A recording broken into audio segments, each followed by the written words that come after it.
Yes, hello everyone, and welcome to a slightly different edition of our Starman and the Boomer. We can't do our regular Thursday slot live this time, so as you've noticed, this is now a premiere.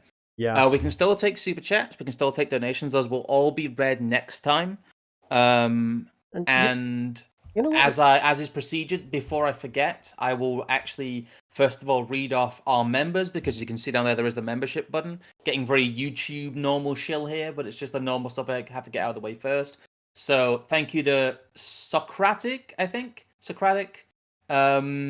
Heinstan, which is quite funny. Canadianistan, yes. Velculus, Wig in all caps, Cerberane, Windtalker, and Wes Wyvern there as our members that keep us supported. Yeah, thank you guys.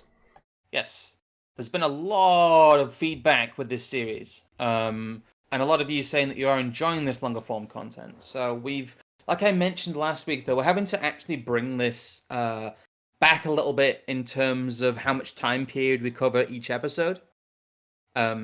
It's so much to read each week for a start. But yeah, no, it's. I think it's good. We're covering. So much happens in so short a period of time to suddenly go, we're going to jump from 1918 right to 1938. No way can we do that in 3 hours. There's way too much there. In fact, this one's going to be basically, this is 2 years. We're going to be probably talking for 2.5 hours about 2 years' time. Really, we're doing the consequences of World War One, because last week, again, another 3 hour plus stream, we couldn't cover Versailles, and we couldn't cover the big things, which we'll talk about here, which are the 19th Amendment and the 1918 Representation of the People Act, which are the two big expansions of democracy at the end of this period.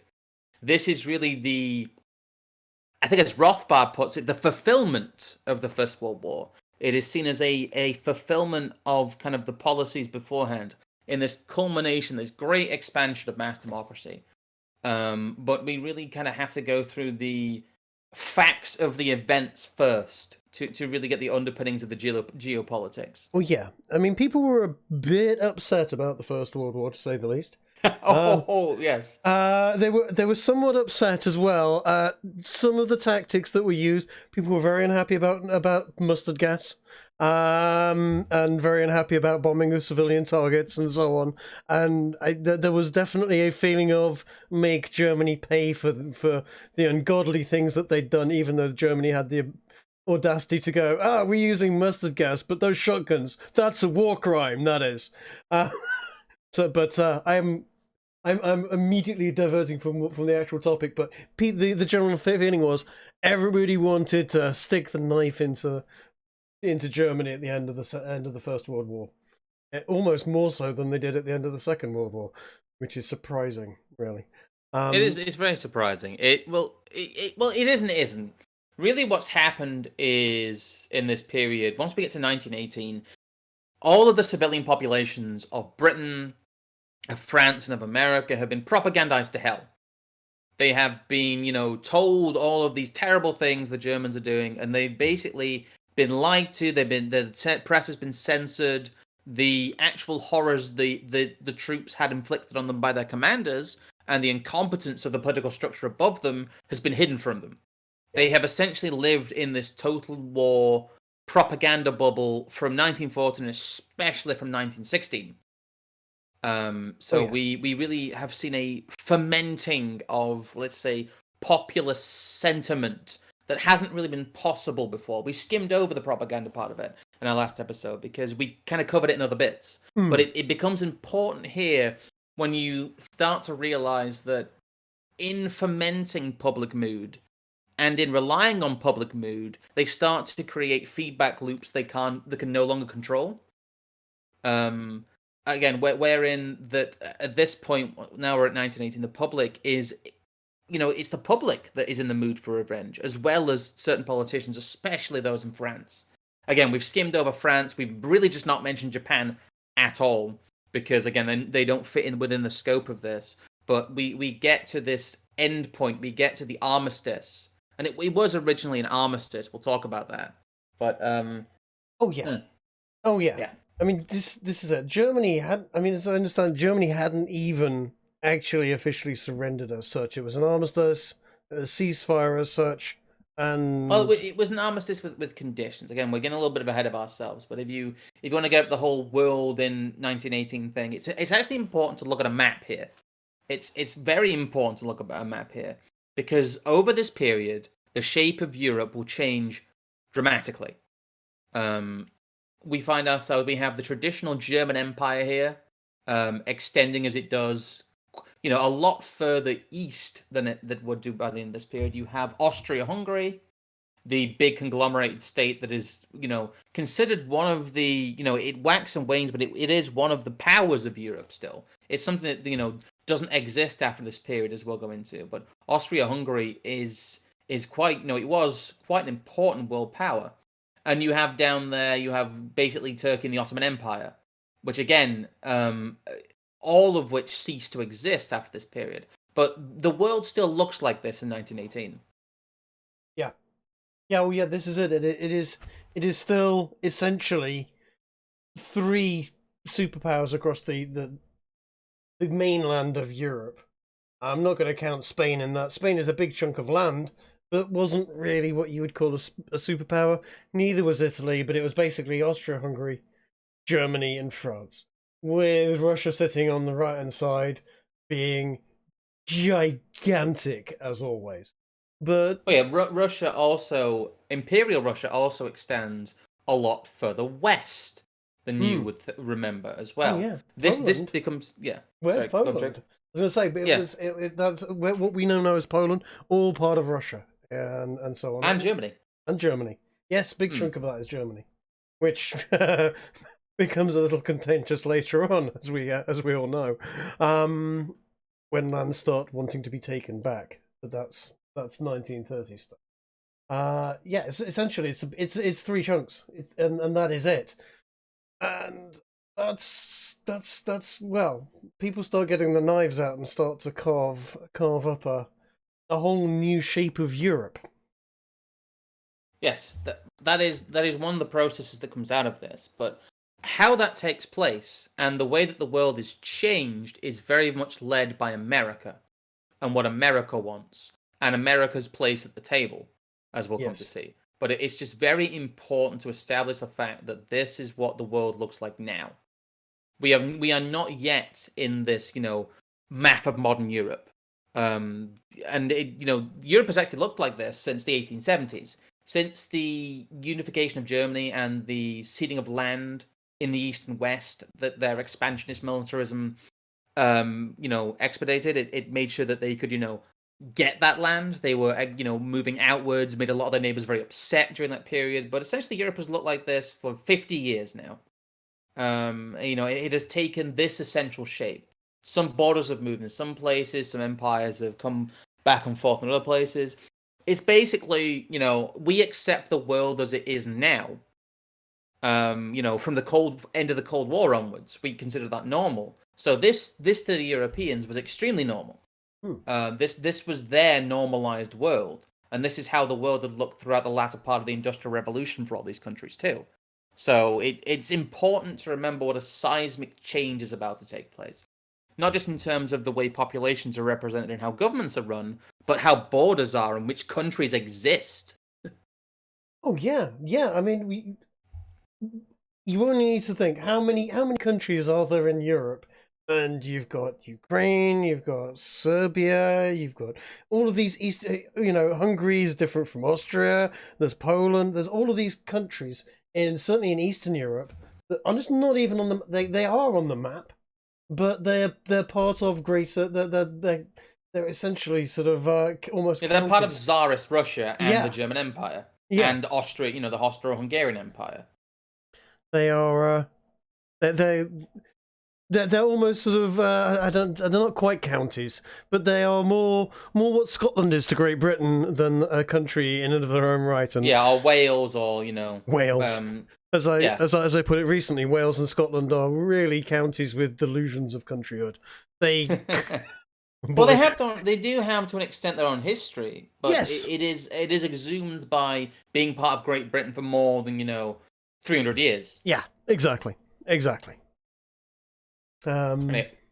we should probably move on to kind of the elephant in the room here, which is how Germany is treated, and first of all, kind of how Germany sees itself during this period.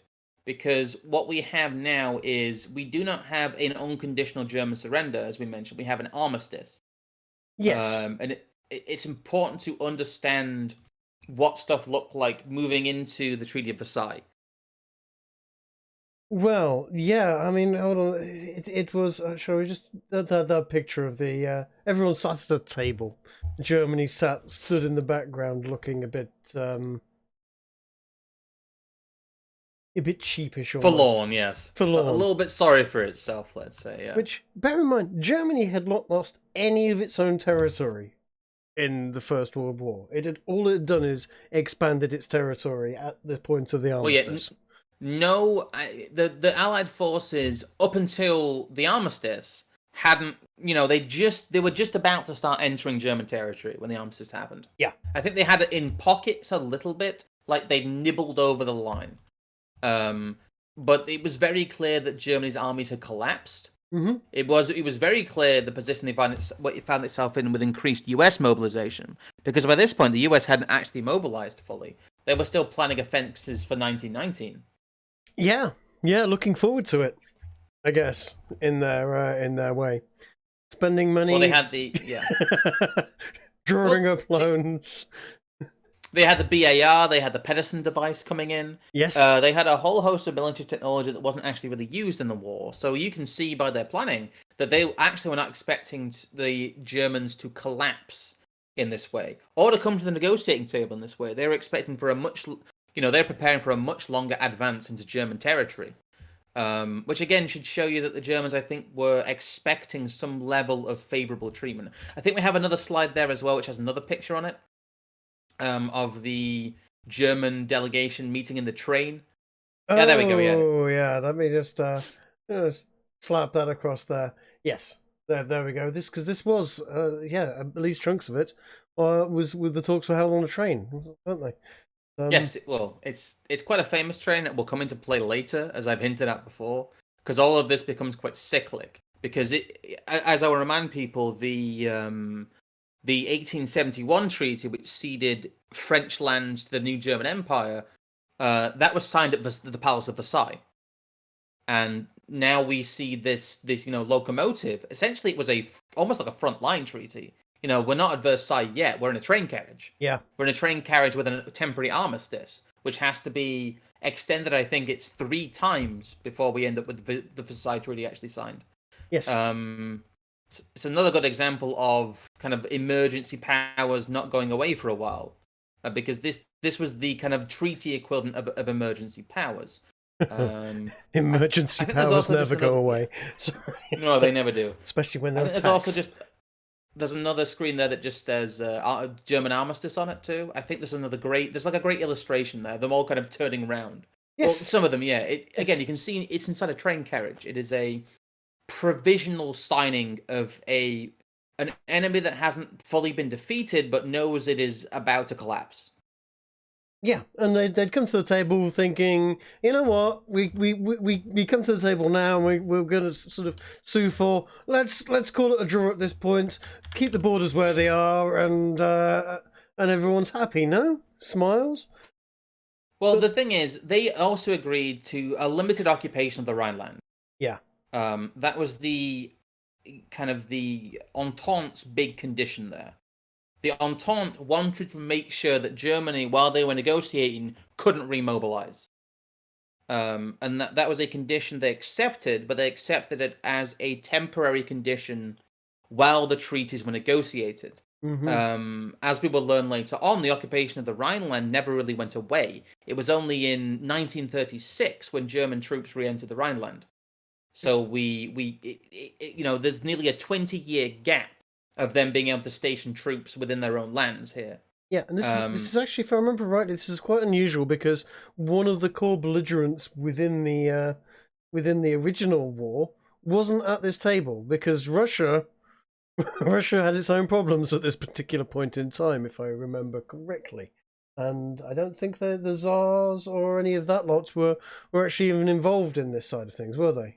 No, they weren't. Basically, what had happened is Wall Street had sponsored the Bolshevik revolution, As we and covered Lloyd this. George had given it political legitimacy by the British recognizing what was going on there. But the final shape of the governments hadn't emerged yet. It was really 1918 into 1919. They were still fighting each other. It only really got into the 1920s. Again, we'll cover this more as we go forward. Yep. That the Soviet Union really began to take shape as it was.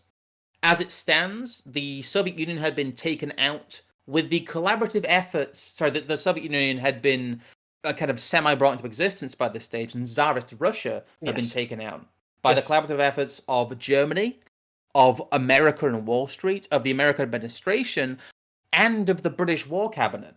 All funding the Bolsheviks, yeah. I mean, because it had gone from Tsarist Russia, revolution, Russian Federation, which was using the same flag as Russia is using now, under Kerensky. Then they kicked Kerensky out, and the Mensheviks, and then the Bolsheviks are now busy ravaging through Russia. As we said, as all bought and paid for, but by not only Wall Street and Germany, sorry, and England, but yeah, Germany. The Kaiser himself had also funded them. It was literally all sides in the war had thrown money at the Bolsheviks to get Russia out of the war. It's a weird old thing that happened in Russia. It really is.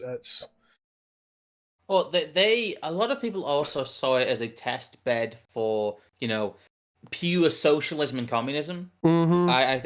I think they wanted a communist nation to come into existence. Certain people. It's this weird confluence of wills and agendas, like you said. A lot of people thought that it would make Russia uncompetitive with the United States, which was in their interest, or at least they thought it was in their interest. It was either uncompetitive or those that liked monopolies thought that they could get that monopoly. Yes. So on. So it wouldn't be competitive. It would be part of almost the same sort of giant conglomerates that were running the United States. Cough, J.P. Morgan, cough, etc.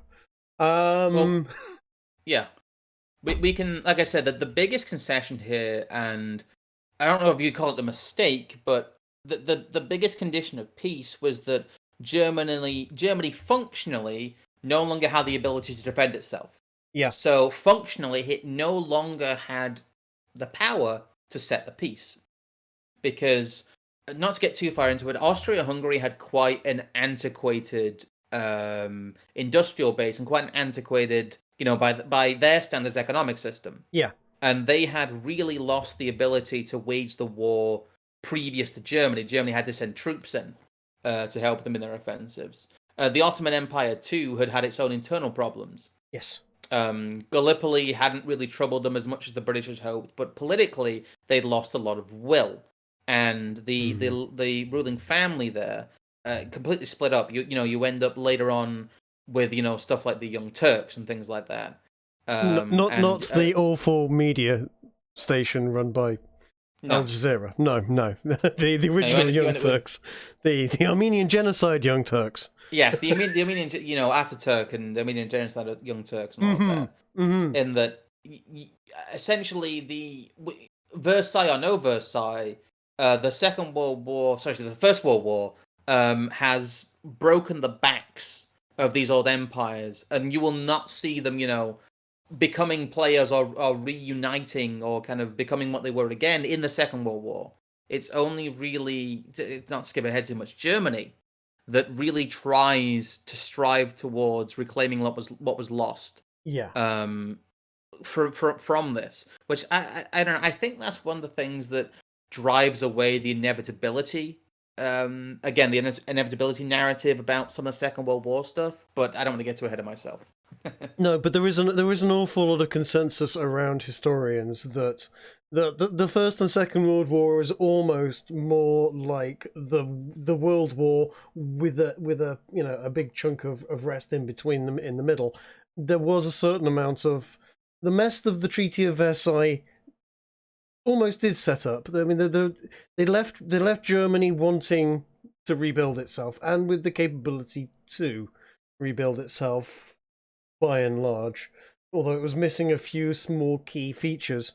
And yeah, but again, we're getting ahead of ourselves. What it was either half measure, or it was either too much or too little, and whatever they did at the Treaty of Versailles, they cocked it up. It would have almost been better to have driven Germany back to pre-Bismarck states, or left it as it was. What they did was not that. Well, again, we'll come into that and with the Treaty of Versailles. Yeah, that's a good leading point, really, because that is actually what France wanted in Versailles. Versailles, in an echo of what would come later with East Germany, wanted the united German state broken up, and it was actually the Americans that wanted to keep Germany intact. It was the American delegation. It was again, and we'll come to Woodrow Wilson's kind of personal endeavors in this matter, let's say, because he really does conduct himself internationally like he did domestically, as in he thinks he's the fucking king. Yes, commie king of the world. I seem to have become slightly black-pilled on Woodrow Wilson. He's terrible. He's really one of the worst political figures of the 20th century. He really is on par there with a Hitler. At least he should be in the history books. Oh yeah, as I think I said this last week. If you went back in time and shot Woodrow Wilson, you wouldn't need to go back in time and shoot Hitler. And you'd probably have done an awful lot of favors to Russia as well in the process, and Europe. And you know what? Wilson worse than Hitler. Prove me wrong. His actions had knock-on effects. He wasn't directly responsible. Well, no, he was directly responsible. He just didn't exactly issue the orders in the same way that Hitler did. But all of his actions led to such just everything that went wrong in the early 20th century was Wilson's fault. Basically, yes. Well, again, we're going to have to skim this a little bit, but I think these are the parts that everyone knows, really. This is what you are taught in high school. Let's bring up the Covenant, shall we? This page here. Oh, no, that's the League of Nations stuff. Oh, you're right, yes. I don't actually have a link here with Versailles, because Versailles is such highly treaded ground. I do have a few maps, though, of how Europe was broken up, which might be important to look at in a second. But yeah, if you get those points up, yeah, it was really the end of the Central Powers. It was the end of the German Empire, as I mentioned, the end of the Austro-Hungarian Empire, end of the Ottoman Empire. There was a mood here to punish German aggression. A lot of that was fed into by the populations of France and Great Britain. Yep. And I think the biggest thing that it does, though, is create new states and recreate older nations. Yes. Very much so. You ended up with Poland appearing out of nowhere. You ended up with was it Yugoslavia at that point, or was it not? It was Yugoslavia, yes. Yes, which we anyone that remembers back as far as the 80s, and yes, I'm showing my age once again, but in the 80s, in 1984, Yugoslavia was an Olympic. They were holding Olympics there. The Winter Olympics were held there, and it was considered a first world country. And not long afterwards, it tore itself to pieces, and we had Bosnia and Herzegovina and Serbia all ripping each other to pieces, and the UN standing there watching genocides happen, because that seems to be what the UN does. But the UN is, well, we will get onto the UN, because the UN is just the League of Nations version 2, and it really is about as useful as it. But well, there's a map here that shows Europe in 1923, which is really when all these changes take effect. It's a little bit of a smaller map. You might need to magnify it a little bit, but it shows a comparison between 1914 and 1923, which I think is the important geopolitical takeaway of the Treaty of Versailles. Just dig that up. I think I've actually missed that slide. Give me 2 seconds. We'll just fill the air quickly whilst I... Oh, no, I'm just saying that. You'll see in a second, but what happens is, at the beginning of 1914, you have all these big empires, and these big empires are made up of countries that want to be independent, like Bosnia, like Serbia, like Montenegro, like Albania. you'll have countries as well that haven't existed for a long time, like Poland and Lithuania and Latvia, that we'll see reappear again. But the main point is that these countries didn't want to be amalgamated into things like Czechoslovakia and Yugoslavia, which were created out of the old Austro-Hungarian Empire. You end up with Serbia going from, fighting the Austro-Hungarian Empire for its own existence, and basically most of the Serbs dying in that process, to Serbia being unhappily shoehorned into this new Yugoslavian state that involves Montenegro, and it involves Bosnia, and it involves a whole bunch of ethnic groups that very much do not like each other. Yeah, as we will learn. You've got Muslims, you've got Catholics, you've got Protestants, all in the same place, in the same country. And of various flavors as well, because it's not just normal Protestants. You've got what's the ones in Russia? You mean the Orthodox? Orthodox, that's the one. Yeah. You've got you've got a right old mix, all going off in Yugoslavia at that point. Well, the big thing here is, as we'll come to with Woodrow Wilson and his 14 points, is that this is a very American-led process. France and Germany are insistent when it comes to Germany about punishing them. Woodrow Wilson's kind of lost control of that one. But when it comes to Austria-Hungary, and when it comes to some of the Ottoman states, what happens here is that the USA indulges in the imperial kind of nonsense that Britain would fall foul to in the Middle East and in Africa, in that they are just drawing state borders with no regards for the people who actually live within them. That's what happened with Czechoslovakia, and especially what happens with Yugoslavia here. And these are supposed to be, these are non-monarchies, because, the Austro-Hungarian monarchy gets done away with, as we talked about last episode. We quote Hopper's Democracy, the God That Failed there. Yeah. And the kind of democratic ambitions of the US, but this is the fruit of them. The important thing about Versailles is that it does a lot of experimental nation building, and America builds these nations in their own image. They turn them into, democratic republics, rather than respecting the traditions of the countries that, wanted to be independent and made them up. There is, in fact, a complete lack of democracy in this process. Yeah. From the people who are becoming in this era, the great champions of democracy, redraw the map of Europe without asking its population what it wants. It's a massive, that is it in essence. It's a massive misunderstanding or deliberate ignoring of the people that were actually living on the ground. It was just Woodrow Wilson and co. with a set of rulers and pencils, going, I think it should look like this, and not giving a toss about who was actually on the ground there and how well they would work together. Also, I might add, and I know we mentioned this last time, and I'd like to mention it, is this is massive sort of step away from the Monroe Doctrine, which was something that America had sort of signed up to in the 1800s to basically stay the hell out of Europe's business, and as long as Europe wasn't encroaching on the Americas, they wouldn't do anything to Europe, and that had gone out of the window in a big way in the First World War.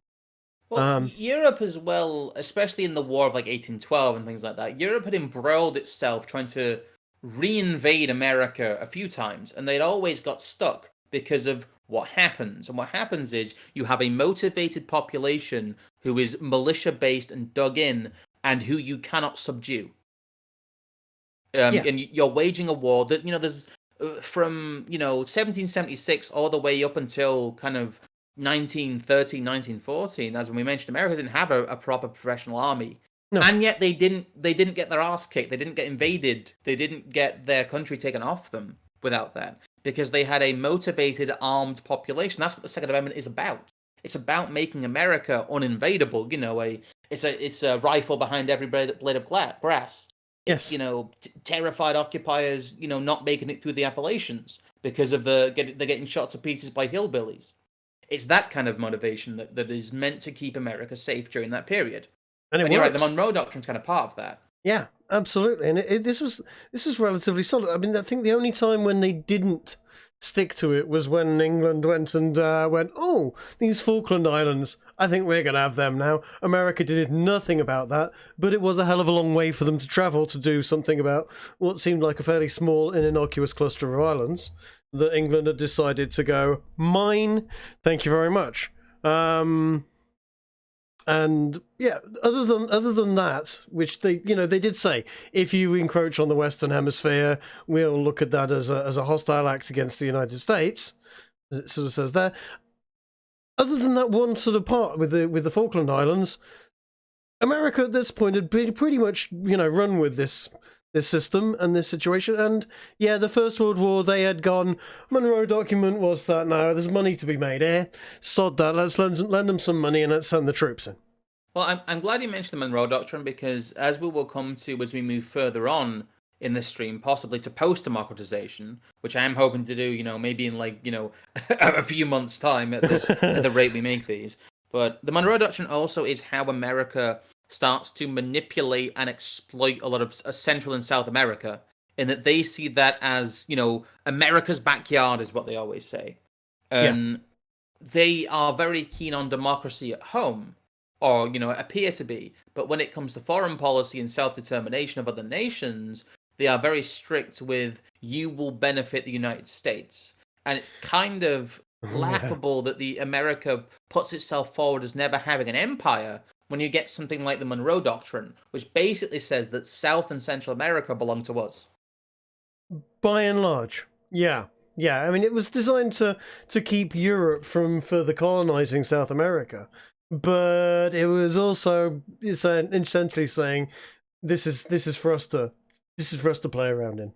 Europe should stay out. It is a violation of the Monroe Doctrine, and it also means that America's backyard is now South America, whatever it fancies around there, and Europe. That it can reshape the map of Europe because we have the military power, and your economies are now linked to ours. It was really just this kind of, like I said, Britain won the Second World. Sorry, it won the first. I keep saying Second World War. Sorry, it won the First World War on paper, but it really became a debtor state of the United States. It became a debtor nation with a reduced role.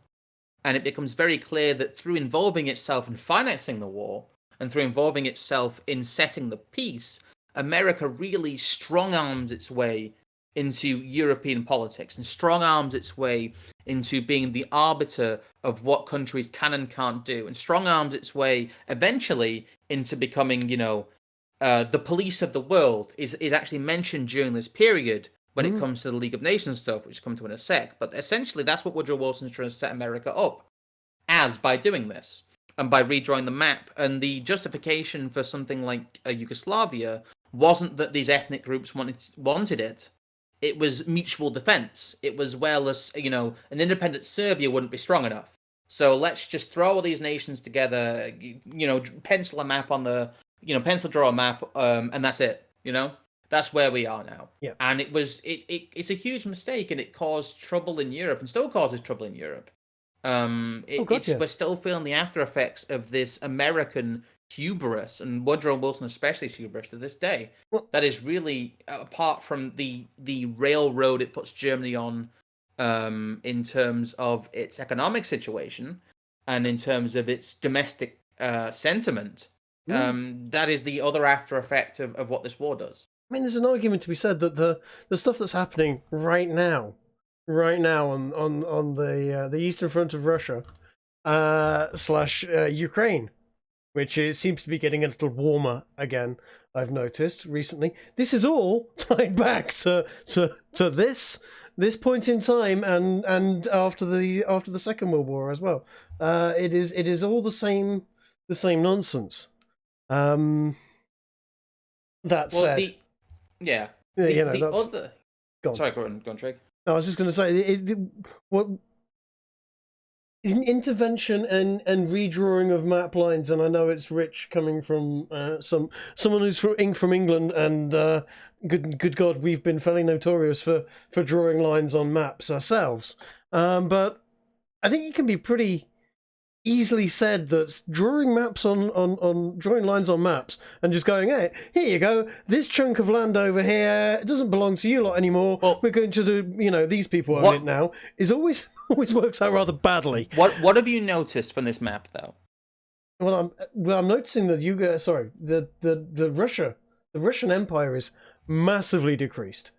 Yes. What the Western allies, the Entente, use this opportunity of Russian weakness and chaos to do is essentially redraw the map without them. Yeah.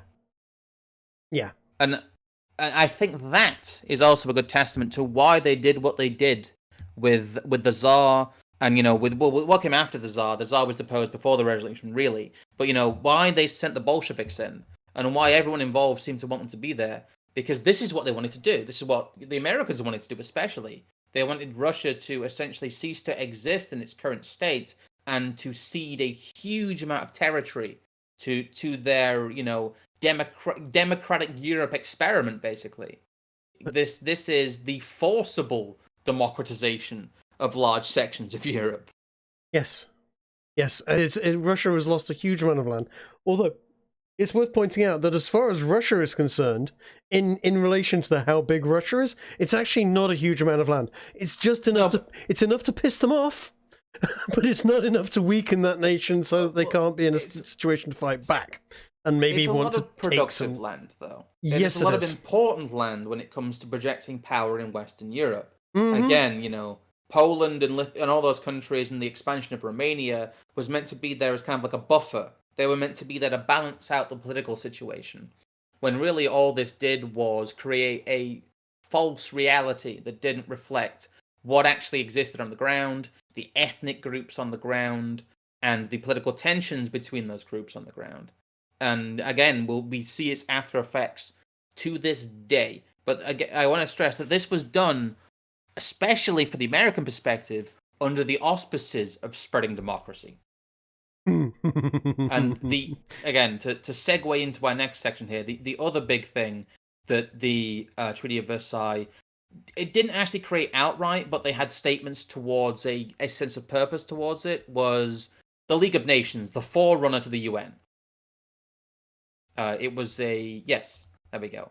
I don't know, the League of Nations, how were you taught the League of Nations in school, Trig? Because this is an interesting one. I was taught the League of Nations from quite based out, but that it was a good attempt at bringing everybody in the world, all the important nations in the world, together to make sure that world peace would be a thing forever, and that a gigantic world war would never happen again. But America didn't really join, and no one could really agree with each other, and they were incredibly weak and useless and basically an absolute laughingstock. That's summing up several lessons of what the League of Nations was as I was taught it. It was a bunch of fat old diplomats drinking wine, scoffing food, and arguing an awful lot, and not actually doing a damned thing. Well, that's what it became functionally, yes, but I think that's what I was taught as well, and that it was a noble goal. The nobility of the League of Nations is extolled through this incrementalist kind of Hegelian upward lifting view of history and democracy. In that, what I was taught was that if only America had joined the League of Nations and policed the world, we would have never had the Second World War, which is rich. It's rich coming from the perspective now of having the Forever Wars, in that America gets mockingly called the world police. But the literal kind of the reading of history that we have that is taught in schools actually extols the virtues of American power internationally, and especially the expansion of what is considered, democracy. The League of Nations was ostensibly an attempt to codify America's role in Europe in law. And it was an early attempt at kind of a globalist new world order. It was. Oh, yeah, but for some reason, various reasons, America just sort of sat there being the keystone.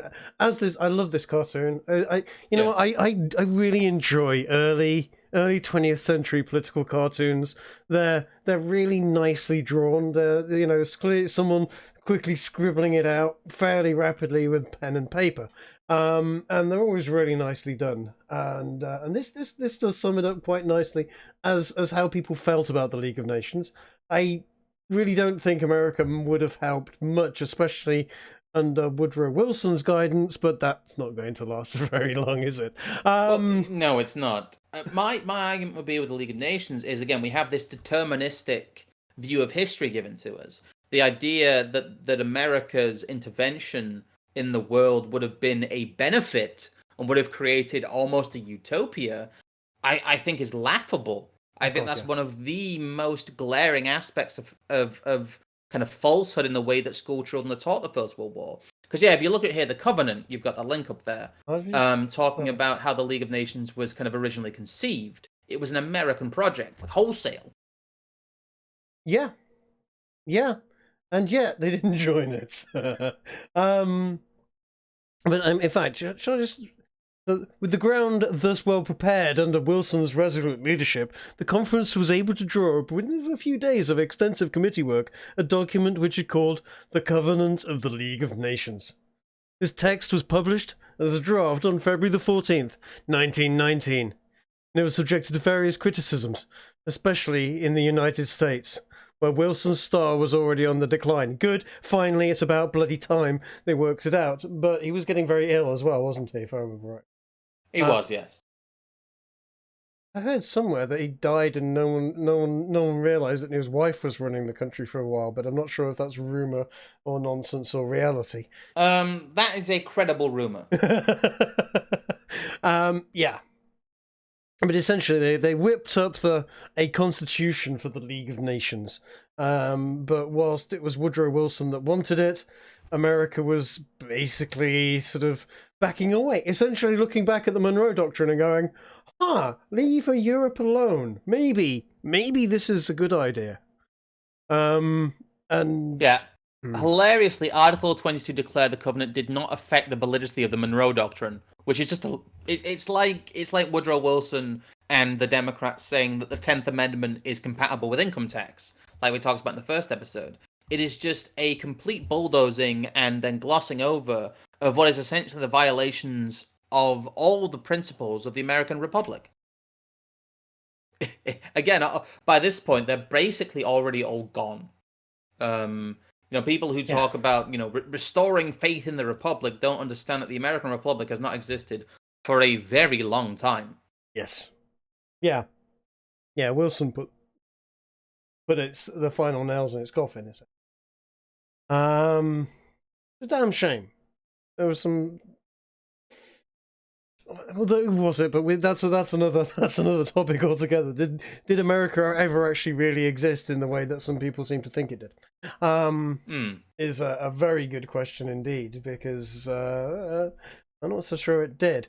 But yeah, no, this covenant was pulled together, but it was a flimsy mess. It really was. The League of Nations was...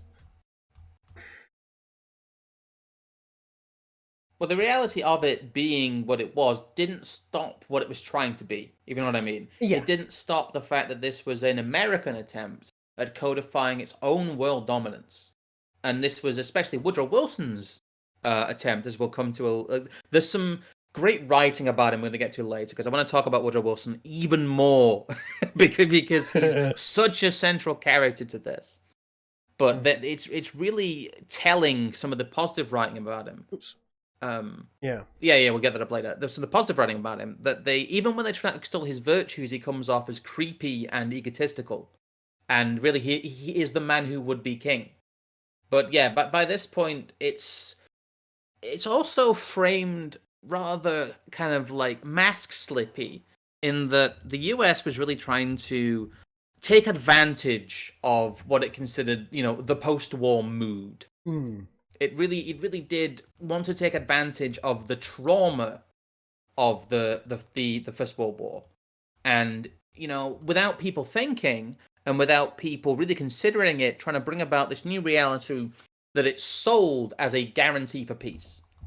it was sold as a guarantee for peace, but when really it was a guarantee for kind of, the institution of what we would consider the concept of international democracy, in quotes, which I think is the, yeah. Yes, indeed. Let me just and yeah, and whether or not international democracy, whether or not, making supranational organizations, this was really the first of them. This is the first supranational codified bureaucracy. It essentially is the first step towards a world government. Yes. Functionally. Yeah, I people will roll their eyes who aren't familiar with these subjects and call people conspiracy theorists. But that's what it is. If you can see outside of the very narrow societal programming sometimes. I know a lot of you guys who watch our stuff are very much not in that mindset. I mean, I can't believe people look at the UN and don't see it as an attempt at a world government. And the League of Nations was the UN's, rather sort of ill-formed mutant older brother that died in childbirth almost of the UN. The UN's not much better, to be honest. But the League of Nations really was a broken attempt, a big broken attempt. Nice if you were actually delegated to go there, because it was a massive gravy train for fat bureaucrats that sat around and, as I said, argued and equivocated about minor points, didn't get anything done, and were about as useful at maintaining world peace as the previous system of having interlocking treaties and non-aggression pacts and mutual defense pacts, which had kind of dragged everybody into the First World War. Yes. It really was completely useless. The UN kind of is. Yeah. Sorry, flying off onto a rant as usual. Let's bring up the progressive era, because I believe we've got a Mises era. We do, yes. Sorry, I'm just trying to find the section I want to talk about, because it talks about in here about the internationalizing of one, big government, and two, especially the Federal Reserve, which we seem to end up talking quite a lot here for some reason. Yes, the Federal Reserve.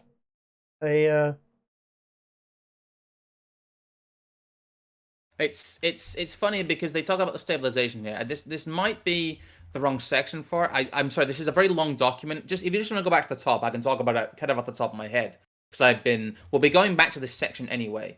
But okay. I would recommend reading this. World War I is fulfillment, power, and the intellectuals. It's interesting because what it does is it talks about World War I. We'll be using it going forward as the fulfillment of what America saw itself as, and what especially Woodrow Wilson saw himself as projecting, which is the fact that really they are able to reshape reality in their own progressive image. Yes. And they are only able to do this with the death of millions of people. It is a horrendous tragedy, but he talks about here, I regard progressivism as basically a movement on behalf of big government in all walks of economy and society, in a fusion and coalition between various groups of big businesses, led by the House of Morgan, the rising groups of technocratic and statist intellectuals. In this fusion, the values and interests of both groups were pursued through government. And you really see this. I wanted to bring this up here because you really see this being manifest when it comes to the idea of international democracy. Yeah. In the progressive version of democracy, it talks about here as a synthesis between big government, technocrats, burgeoning intellectuals who create, ideological justification for all these actions. The progressive vision of democracy is essentially transplanted onto the vision of international democracy. International democracy, as it starts to develop, or at least they try and develop it in this era, is wholly progressive in nature. Yeah, I mean, you've also got some worrying things going off, shall we say, on the home front in America, where American government is starting to think of itself as having a right to, shall we say, purge the sin from mankind in it, and certainly its own peoples as well, which doesn't, bode well for the international community if, say, they should fall outside of the moral purview. I know we're not far away from some very, very nightmarish things in the United States' history, like prohibition cracking off. And good God, can you imagine if they tried to inflict prohibition on Europe? Yes. That would not have worked. Well, the thing is, Rothbard, well, again, we're reading from the Progressive era, Rothbard. He talks here in, I think, the second big paragraph there. He says, I use the term intellectual in a broad sense, penetratingly described by F.A. Hayek. That is, not merely theorists and academics, but also all manner of opinion molders in society. Writers, journalists, preachers, scientists, activists of all sorts. What Hayek called second-hand dealers in ideas, which is a great way of putting it. Yes. Most of these intellectuals of whatever stand or occupation, were either dedicated messianic post-millennial pietists or former pietists, born in a deeply pious home, who, though now secularized, still possess an intense messianic belief in national and world salvation through big government. It's a great way of putting it. Sorry, I love that passage because it really brings into the thinking everything I've been talking about. These people are religious in their belief in the power of the state and the goodness of intervening through it. That sentence brings me out in cold sweats. Even as you're reading it, then I could feel a shudder go down my spine. In the world's salvation through big government, it is so horrendously dehumanizing for the individual. The average Joe on the street stands no chance whatsoever of personal growth, if his personal growth should in any way, shape, or form differ from whatever bunch of morons have been voted into big government at the present moment. And he goes on to say that they combined in their thought and agitation of messianic or religious fervor with an empirical, allegedly value-free and strictly scientific devotion to social science. So we start to see here the idea that becomes extremely potent, especially once we get to the end of the period in the 1950s, of the neutrality of progressiveness. That they are just taking the neutral position here. It's an echo of utilitarianism, but they are saying all I am doing is being the vessel of the most good for the most people. All I'm doing is, the science is settled. We are a neutral party. Like the Bank of England's supposed to be, like the Federal Reserve is supposed to be, and that what we say does not have political merits to it. It doesn't have political context to it. It is simply what reality needs to be. And it is, I think, the big lie of this period, really. It's the big lie of all of these people, because they are fervent in their beliefs, a lot of them. Or at least they are outwardly fervent in their beliefs. Again, we'll probably get onto a little bit when we talk about managerialism. We don't worry, we have some Sam Francis in this episode. But they are either like John Stuart Mills was, an actual true believer, or they are either like Jeremy Bentham was, essentially an atheist who extolled the virtues of his ideas through religious rhetoric. Yes. And it doesn't matter if they are actually religious level believers in this new social science. All it matters is that they extol the virtues of it to their own benefit. State is good, state is God, and the state is going to watch you at all times and wherever possible, and judge you for it. But yeah, these I want to talk about this when I talk about international democracy, because these are the underpinnings of these new supranational institutions. It doesn't matter what individual states think. These zealots will go out throughout the world like missionaries for this worldview. They will go out and they will found all of these, these neutral organizations that will, link with the supranational, if I can speak, organizations. And they will create this tide and this force that inexorably pushes all these countries of the world towards an idea of, progressive, kind of republic-based American, incrementalist, essentially Marxist on a speed limit democracy. And that this is not only a worldview that's beneficial to them, it's a worldview that needs to be imposed on the rest of the planet to bring about, like, paradise. That is logically at the end of their thinking what they believe. Yeah. Yeah, I think that's fair. It's insane as well because, by and large, their thinking, all they need to do is actually look through the history books and they would realize very, very rapidly that their thinking is completely broken and doesn't work when actually, faced with how humans actually tend to work. You only need to have a football team in one city and then the next door city having their own football team, and you've rapidly got tribalism occurring on a small scale. The idea of doing away with this on a global scale when people immediately group up and form tribes just based around anything, literally the different colours of a football team is enough for people to go out, have a good cheer at a game, and then have a good fight afterwards. The idea that that's going to be driven out of the human condition because JP Morgan thinks it should. JP Morgan can get fucked, and what he's doing is horrific in the process. Well, if you look at the process of democratization so far, we've talked about, and that you end up with Theodore Roosevelt picking good and bad monopolies. This can now theoretically start to happen on a global scale with this concept in play. And people, democracy is two people voting to shoot the third person. And in this sense, international democracy is two countries voting to invade the third country. Functionally, at its endpoint, that is the most cynical view of it, but that is functionally what it can be if you let it. And I don't know. Again, we challenge here the idea that democracy in of itself is a virtuous system. And one of the most uncritical things that is put forward through the teaching of this period is that international democracy would have stopped, the Second World War crucially with the teeth of America behind it. It's kind of funny that, international democracy is couched in these utopian terms, but ultimately what was missing from it was a fist, was force, was the power to subject all countries of the world essentially to America's will.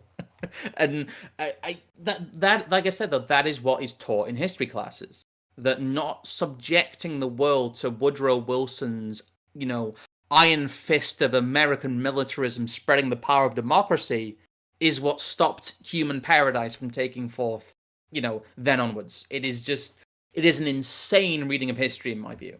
Yeah, I mean, this is where Heinlein was actually very, very correct in Starship Troopers. I know most people have seen the film. You have read the book. The book's very good. I can strongly recommend it, and many of his other works.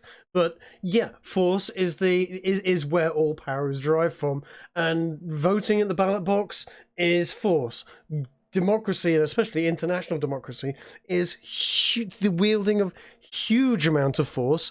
And if you do not have the army to back it up, then it's so much paper on a ballot box and it doesn't mean anything to anybody. The moment someone with a gun's got the ability to stand up and say no, it all falls apart. So they have to have this gigantic war machine behind it, and they understand this better than everybody else. Woodrow Wilson knows this. JP Morgan knows this. They know damn well that they are going to have huge, the ability to wield huge amounts of physical force in the process of this international democracy. It's sold as peaceful, but it is anything but. Is the point I'm trying to get to. I think this is elucidated again. I've kind of danced around it a bit for a while now, but there's this great passage here from I think it's from the President Woodrow Wilson's house. It's from kind of the website of the Historic Trust for the National Trust for Historic Preservation. It's kind of a little light piece about the League of Nations, which it really just elucidates a huge amount about the man. I don't know, Triggs, you want to read this? Right from the top. I can predict with absolute certainty that within another generation there will be another world war if the nations of the world do not concert the method by which to prevent it. Which was their idea of the League of Nations. Yeah. Boy, did they get that wrong. This is it. Once Wilson knew the US was unable to avoid entering the war, he worked out with such a way of stopping the war from happening again. That line in of itself is just it's such a lie of history that Wilson, was this reluctant man who reluctantly took the US into an unavoidable war. I mean, what was like the threat? I mean, I think Mises, Rothbard, Hopper, all of them at some point have talked about the fact that there was no material threat. And I know that Hitchens talks about it too.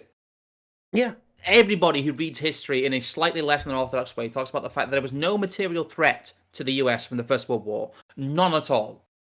No. The US is, apart from the Zimmerman telegram, I think, again, we talked about a source, I think it was last week on this. My apologies, I can't remember which one it was.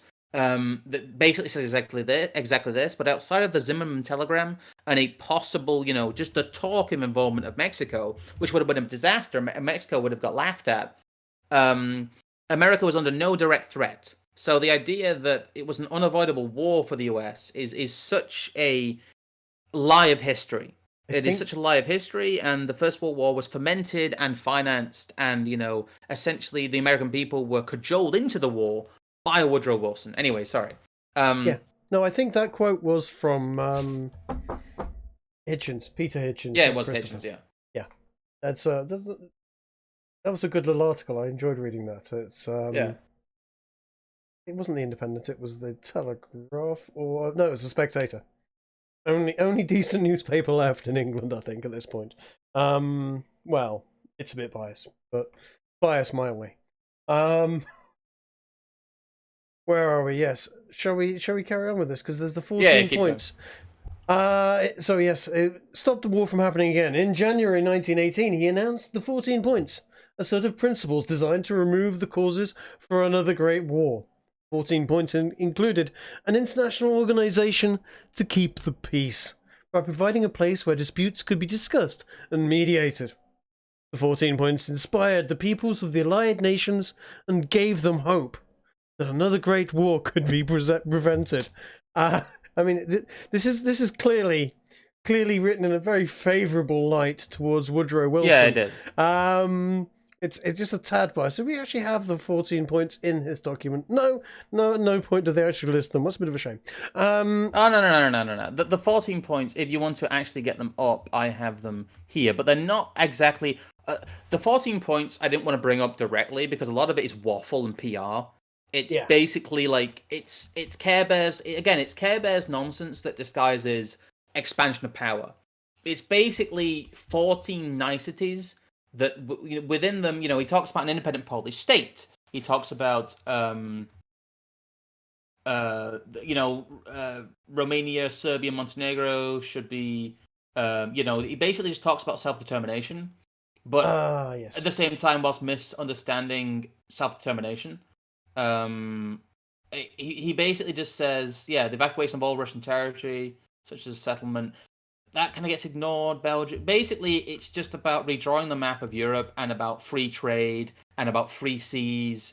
But behind, again, it is a list of niceties. It doesn't actually say or do anything apart from the fact that, certain states should be established and certain niceties should happen and we should all trade freely and hold hands. And by the way, we need to make sure that there is impartialness in the process of international kind of negotiation, which again in itself is a bit of a loaded thing. Mm-hmm. Like I said, the 14 points I don't actually find particularly relevant. No, because they are what Wilson says. They are not what Wilson does.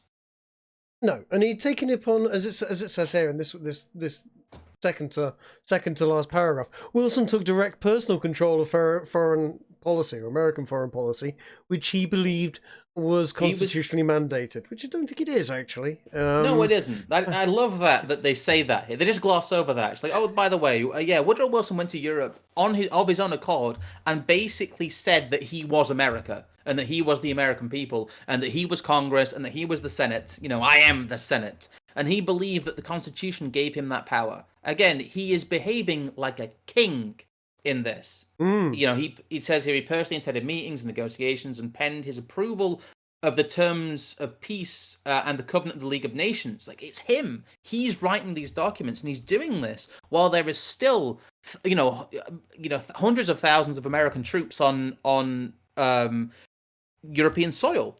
He's essentially going over there and saying, I will set the terms of peace because I am the victor. Yeah. Which he wasn't. America had barely fought in the... It's a very dim picture of American internationalism in that they will finance a war up until the point that the countries are broken from it, and then they will swoop in and impose themselves in the peace. Yeah, it's not like they did that ever again. Yes, it's somewhat disgraceful. Yeah. Again, it says Wilson took direct personal control of American foreign policy. He wasn't allowed to do that. No, and the Senate were pissed with him, though. This is the whole thing. Yeah, the Senate back at home were just going, no, get fucked. We don't want to be the policeman of the globe. And, yeah. He said, well, again, they're painted as the bad guys here. Back in the United States, the Senate had reservations over the League. Reservation that still echo today about the US losing sovereignty and becoming the policeman of the globe. They failed to ratify the treaty despite 2 attempts at cross-party trip by the president to bring his message directly before the American people. It was during this trip Wilson fell ill, and soon after returning home, he suffered a devastating stroke which left him politically and physically weakened. The League of Nations, although the US never member, is its creation earned Woodrow Wilson the Nobel Peace Prize. Which is like giving fucking... Well, again, it's like Obama. Yeah. It's like how Obama will be remembered by history. You know, the drone striker in chief was given a Nobel Peace Prize. And they say Woodrow Wilson, the man who created more human misery than possibly anyone up to that point had, in terms of his fermenting, his warmongering, and then his, relentless pumping full of credit of Europe for these people to kill each other. He's given the Nobel Peace Prize because he set up something that didn't work, and because he wanted essentially to create an international political pyramid and put himself on top of it. Yep. You wait, they'll do the same for Biden as well. You know what? The more I read about Wilson, the more I do find echoes in what Biden's been playing at recently. Some very, very similar tones with Biden. Woodrow Wilson became the template for all future interventionist American presidents. He redefined the presidency and smashed open the balances of power to turn it into a dangerous office in many ways. But only a dangerous office if your motivations line up with the motivations of the institutions that he and others before him and after him set up. Basically, what you have to be an effective president, you have all this power, but you can only wield it if the institutions around you allow you to do it. That's really the trap that this era begins to set up. It's getting a bit ahead of ourselves here. Yeah. But Woodrow Wilson essentially meant that no American president after him could deviate really from these progressive policies because of things like the Federal Reserve.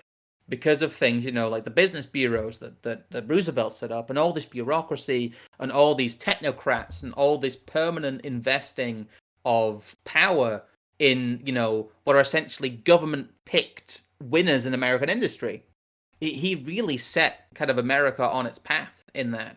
Not in a deterministic sense, but in a sense of the self-perpetuating nature of the power of institutions. You really start to see it begin to manifest here. And that he wanted to set up something that would guarantee his vision of Europe from beyond the grave. Yes, which was soon to come. Thankfully.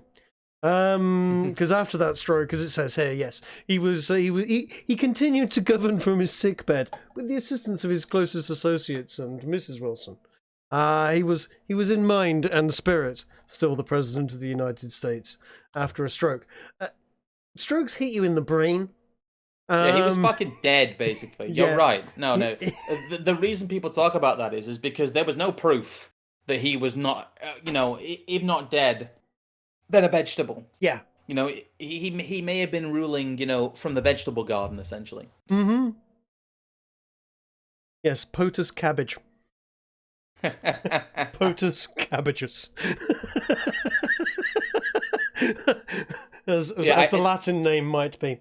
That's all we have time for, really. I think in terms of in terms of American domestic policy, apart from what we'll come to talk about in a little bit, which is the 19th Amendment. But yeah, here we go. That's Woodrow Wilson. It really was just Woodrow Wilson's final grasp. He took himself to the American people, but this time he couldn't convince them to go all the way with him. Yes. He butted up against the same kind of democracy that he extolled the virtues of, in that there was, you can actually start to see one of the virtues here, at least, of a democratic system, in that when it functions as intended, it can add limits of power, but very often it doesn't. All we had here was America not going the extra 5%. They didn't create this new world order. They didn't create this Wilson-esque kind of world police force, League of Nations kind of nightmare situation, which is what it would have become. Yes. Especially at that stage, with the way geopolitics was. It would have just become a project by which America just imposed its will on the rest of the world. And did so under the auspices of democracy. But yes, what we have really here is just, it's Woodrow Wilson like trying to get America to codify his vision of the world as reality. He goes around and he can't bring them with him. The Senate won't vote for him. Congress won't vote for him. The American people aren't having it. Essentially, he's even though he's corrupt and has worked around the democratic institutions as much as possible, like he did with the Federal Reserve, he has run out of road here. He can't, he's taken them as far as he can. He can take them no further. But he's taken them, a huge distance from where they were by the time he dies. His failure to institute a new world order at this stage isn't the destruction of his legacy. It is him basically just not being able to, like I said, just to go that extra step. America is still stuck in this mold of progressivism. It is still, despite the efforts of, so-called conservatives and so-called radicals and, reformers in both directions, you still have all of this affecting the way that America views itself and the way that American power is exercised both abroad and at home. The strident globalist interventionist America is a Wilson invention. Wholesale is a Wilson invention.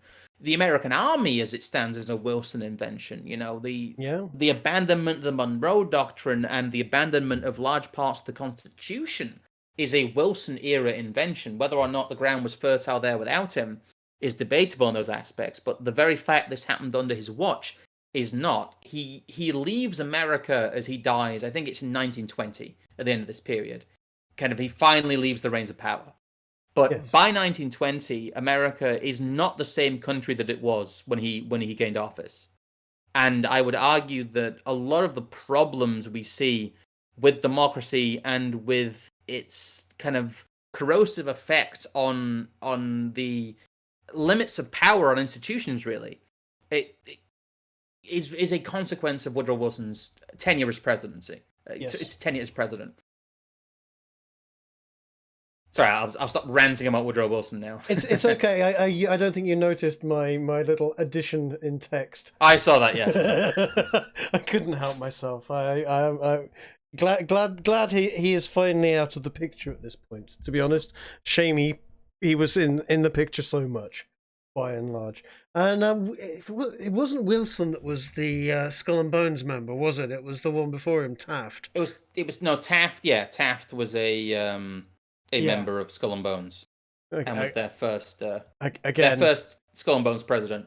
Right. Oh, it was their first. I didn't realize it was their first. So that was the beginning of them. Do you know who the other two were?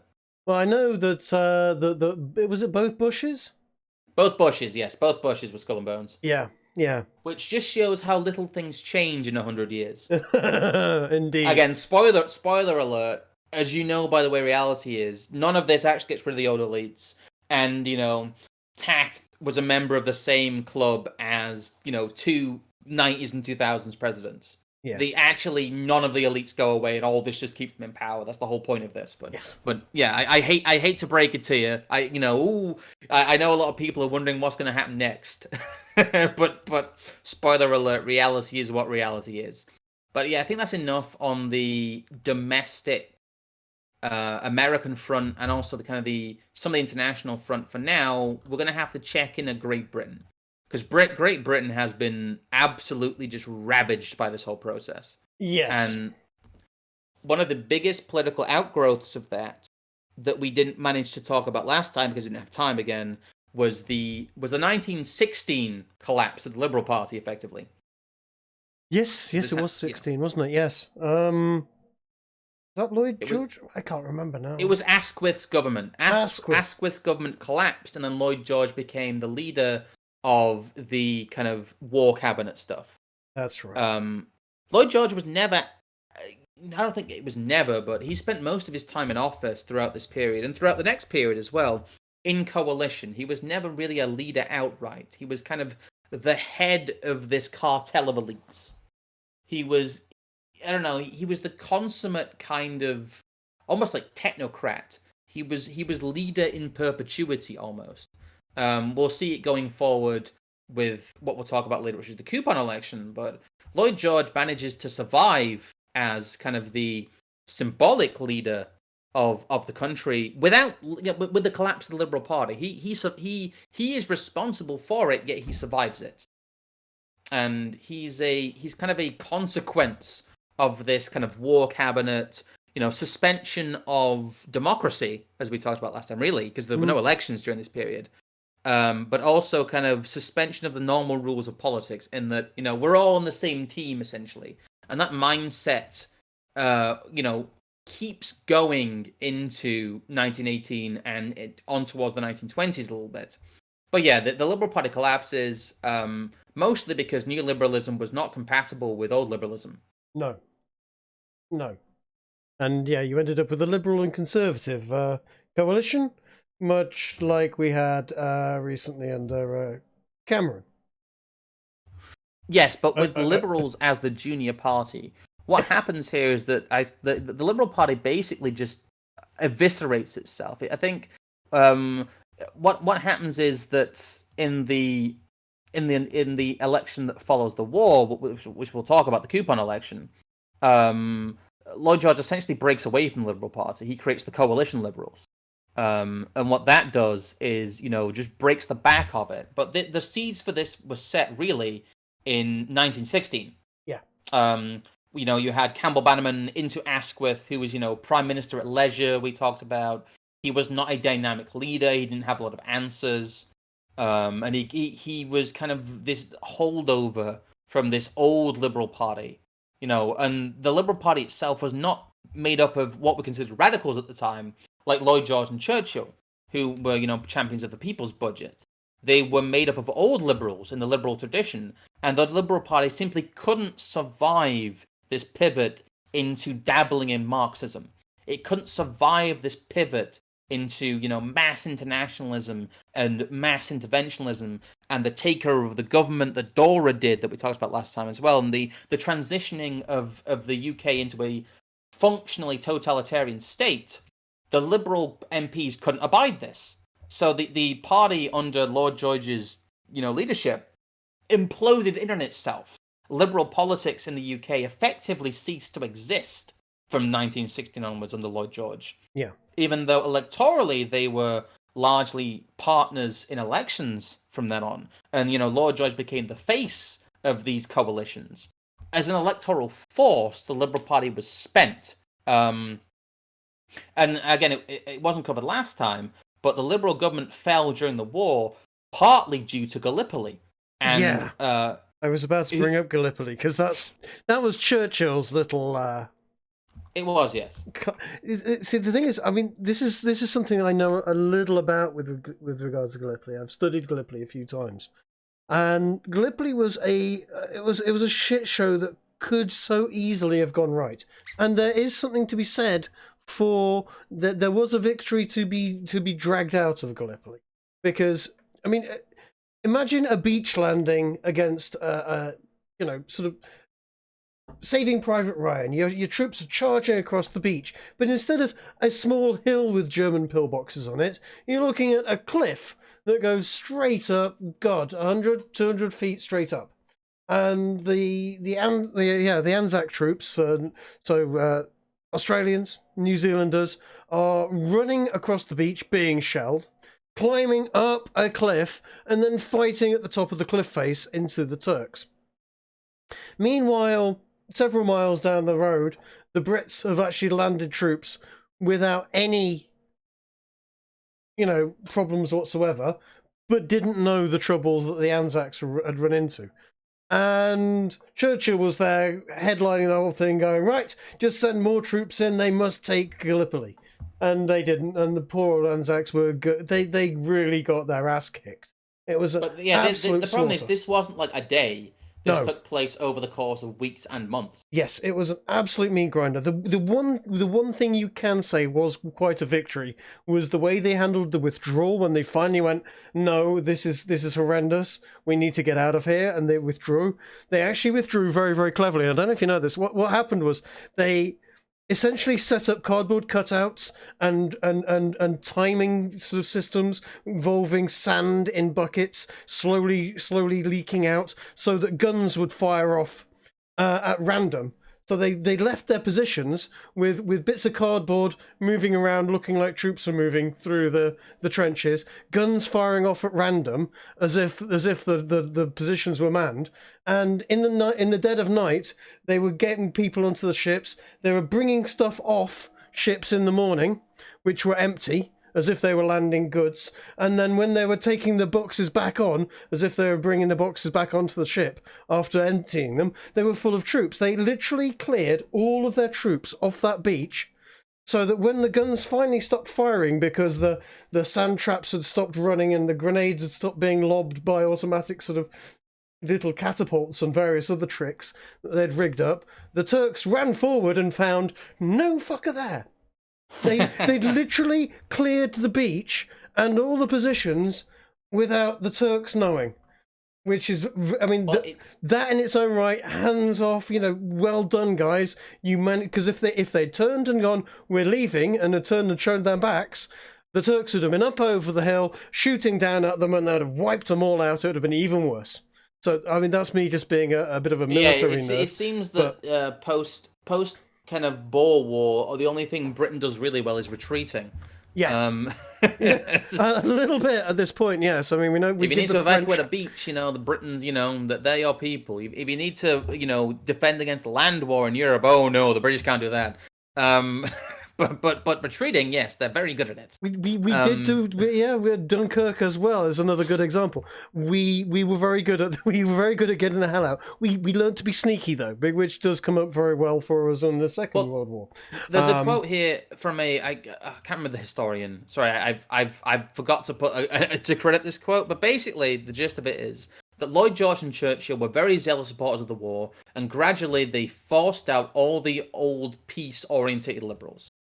I think I actually apologize again. That's Wikipedia, but it's a great quote, and it is true. It's what happened, and that basically what happened is that the war factions of the government had won, and in doing so, they had destroyed the Liberal Party as electoral force, and they had really kind of destroyed liberal politics. It's important to understand the collapse of the Liberal Party here, because what came next was kind of alliances of convenience, but it really meant that, really until this day, that the people who ruled British politics was the Tory party, were the Conservatives. And up until this point, the Conservatives really haven't done anything. They've been kind of a non-entity, but they've been in the background. They've been supporting the war cabinet. They were kind of the kingmakers in that. And basically, whoever gets elected, they have to contend with the fact that despite, popular sentiment surrounding individuals, in terms of raw electoral reality, it is the Conservative Party now. Yes. That are the ones who are on the ascendancy and the ones essentially in charge. Lloyd George may be the face of the nation. And again, we'll get onto the coupon election and some of that stuff as well, because that's a great example of some of the undermining of, it's a bit weird. You'll be able to see how it's conducted and how really that the war fervor has made normal democracy as we'd see it impossible. But really what happens here is that this is the start of the Conservative century, really, in that the British Tory party has shaped Britain, and it has done so, maybe apart from a small section of the 1980s, without really doing anything. I was going to say, yes, we did, the Conservative Party definitely did a lot in the 1980s. Margaret Thatcher, hands off, best Prime Minister we've had in a long time, in my personal opinion. I know people disagree with that quite fervently, but in comparison to the rest of them, I stand by that, to be perfectly honest. But best of a bad lot, I would say, on that part. Certainly for a long time. But yes. Well, what comes out of all of this, really, though, is the government of national unity. The war government, basically the UK parliamentarian elites coming together and basically saying, "We are the government." Their big action, let's say this is before the election. Yeah. Before the 1918 election, they pass one of the most important pieces of legislation in British history, which is the Representation of the People Act. Oh, yes, of course. It's I think there's a little slide for it there too as well. Is there? I've got a. I'm just trying to find a nice version of that. There it is in the Wikipedia. I've also got, as the background of the slide, the actual text of the act. I found a great high-res version online for the Representation of the People Act. 6th of February 1918 it was passed. So it was passed long before the election was held, actually. Which is, again, interesting. There it is. Yeah. The act itself, yeah. It looks great. It's very aesthetic as a backdrop. Yeah, it is. You're right. And bring this up. There it is. The Representation of the People Act. It's again, it is essentially what it functionally does is it means that all men over the age of 21 and women over 30 who are property owners it's actually to quite a small degree, or are husbands of property owners, which is, most women over 30 will be married. As they should be. Yeah, as they should be. Yeah, can't have feral women running around in their 30s. They make terrible decisions and start owning lots of cats. Well, it's men over the age of 21 and women over the age of 30 with some stipulation for property ownership or being, the wife of a property owner. They are allowed to vote now. All of them. And this is the greatest expansion of democracy in British history thus far. Yeah. And in fact, it did actually, to local government, women over 21 got the vote. Well, women could already vote in local elections. That's a misconception. Women could actually vote and be candidates in local politics in the 19th century. Yes. And, that had been a long-standing thing, but, it kind of staggers it in. The original point of all this electoral law was that people needed... though, that one. They Sorry, often, go on. That's not something they teach. They often sort of go, Emily Pankhurst and the suffragettes fought for the right of women to vote and behave in politics. Like, no, that's a lie. That was only in America where women didn't have the vote. In England, they actually had quite a lot of enfranchisement. Whether that was a great thing or not is another question. But yeah, women did have the vote. You are correct, and I'm distracting. Sorry. Well, it was two. He said here the male electorate extended from 5.2 million to 12.9 million, and the female electorate to 8.5 million. But within this, again, I think there's an issue. Again, we'll talk about a lot of the repercussions of this later, because we've got a whole set of sources to study when it comes to the idea of universal suffrage. But certainly, what happened was this was predicated on the idea that this was rewarding the troops returning from combat. That, all the troops who'd fought in the First World War deserved a voice in the peace, is what they said. That was kind of the justification for this. And it seems logical from the time. And again, this is celebrated as one of the greatest events in British history. This is seen as one of the most virtuous things that a country has done for its population. And it's certainly, the biggest giveaway of power, in the traditional reading of history, by the British state to its people. But as we talked about last time, as we are a representative parliamentary democracy, all this really was a tactical move by those in power, really, to stop a lot of the more elite people or politically engaged people beforehand from punishing them. I honestly think that they were concerned that if the electorate stayed as it was, people would have taken a very harsh view of their conduct of the war. And what they're doing is, from my point of view, really here, is extending the franchise to people that they have propagandized for 4 years.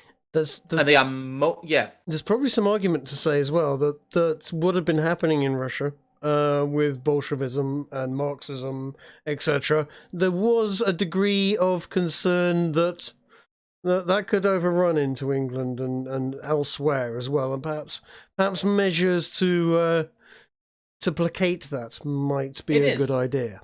Well, it is. It's seen as a bulwark against a violent Bolshevik revolution. Again, we will still have socialism eventually, but we will have socialism under our rule, under our elites, and with you, under our power. We will still be on top of the pyramid.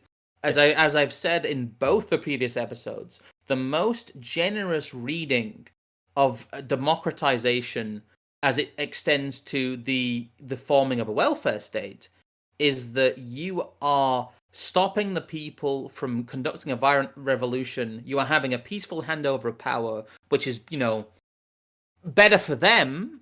In certain readings, it may or may not be. In the short term, they don't have violent strife to go through. But in the long term, what the effect really is that the elites, especially the parliamentary elites and the politicians, stay in power. And they are able to enhance their power through, degrading the power and wealth of the old elites, of the landowning classes, of the barons, of all those people. And this is a further step towards that within that framework. I know you can say, well, it gave women the vote. It's amazing. This is an amazing altruistic act, and these people are heroes. But, Lloyd George was the man who conspired with arms dealers. Yeah. He was not a free agent, as we read in Sutton's book. He's the man who endorsed the Bolsheviks. He was told during these meetings what was going on, and he decided that the path of the UK government should be to acknowledge and support the Bolsheviks. He was a man who had essentially betrayed an ally nation and had kept secrets from the British people. And secrets... He is not... From the royal family as well. Bear in mind, yes, he is a member of the British Parliament, which is subject to the king at that time, King George, who's, I showed you the picture. He was the cousin of the Tsar of Russia. He was literally betraying the family of the royal family of England in doing all of this. Lloyd George was not a. He was a horrifying man as well. He was almost as bad as Wilson. He may have started off as someone who was idealistic, but yeah, you see him. He sticks around long before he sticks around long after his welcome has been worn out in British politics. Yes, as we'll get to a bit later on, we'll kind of come to some of his decline here in a little bit. But the thing is, he actually sticks around until the 30s. He's still a presence in government until the 30s as well. And he essentially has bought himself this by being seen as the man who led Britain through its wartime crises. But in doing so, he was part of perpetuating the war and part of creating the totalist society and creating, he essentially acted as Britain's first monarch dictator since Cromwell. During the First World War. That's functionally what he was. If Britain was a totalitarian state, he was its totalitarian leader. Yes. Yes, and I could have a few choice words about Cromwell as well, actually, but I know I'd gain some friends from the Irish and the Scottish in the process, probably, with what I've got to say about Cromwell, but that's perhaps for another show at some point. Oh yeah, we can talk about the British Civil War at some point. Yeah. I think the most cynical reading of this is that what they are doing is they are throwing the British public a bone after the horrors of the First World War that they are responsible for. Yeah. There is no way around it, as we said in the first episode, that the parliamentarians are the ones who joined the First World War, again, unnecessarily, in some readings of history, outside, again, of what you're taught in school. We talked about the Hitchens article, and there's a lot of historians who say that there was no, real impetus, in terms of survival of the British nation for them to enter the First World War. It was purely to, defend their allies and involve themselves in this European conflict. Yes. There was no threat to British borders, just like there was no threat to American borders. So this is a war that is imposed on the British people by the parliamentarians. And in doing so, they get given this little token of, here you go, have a vote. Don't you feel better now that your son got splattered all over a field in France? Well, it also feeds into this kind of new collectivist mood of national unity, in that the government has taken over industry, it's taken over people's lives, it's taken over, the policing of venereal diseases, as we talked about last episode before. Yeah. But in doing so, it is bribing the people by saying, this isn't our state. Oh, no, we haven't taken this power. It's your power. Here, you can vote now. That means all is forgiven. Yes. It is. It's almost like it becomes like a mind virus, in that people start to believe that they are the state, rather than believing that they are individuals, and realizing the fact that Britain had just become a debtor nation, had weakened itself, had essentially, Britain, as I said last time, it lost the First World War. It lost territory as a result of it. It lost power as a result of it. It lost many lives as a result of it, and it ultimately stopped becoming a superpower. It stopped being a superpower because of it. Britain lost that. But in the post-war fervor and celebration and kind of hysteria, almost, this kind of weird mood of, Britain is victorious and we need to punish the Germans, and look how great we are and look how amazing our country is, even though, we had to become a totalitarian state. It really codifies that. It codifies that mood into the British people, in that they exhume themselves and their identities. They kind of subsume themselves into the state. They are entities of the state now. You don't exercise your will through your own power. You exercise it through voting.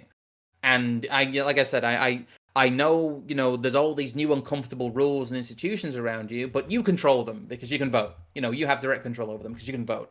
That is what's being told to people here.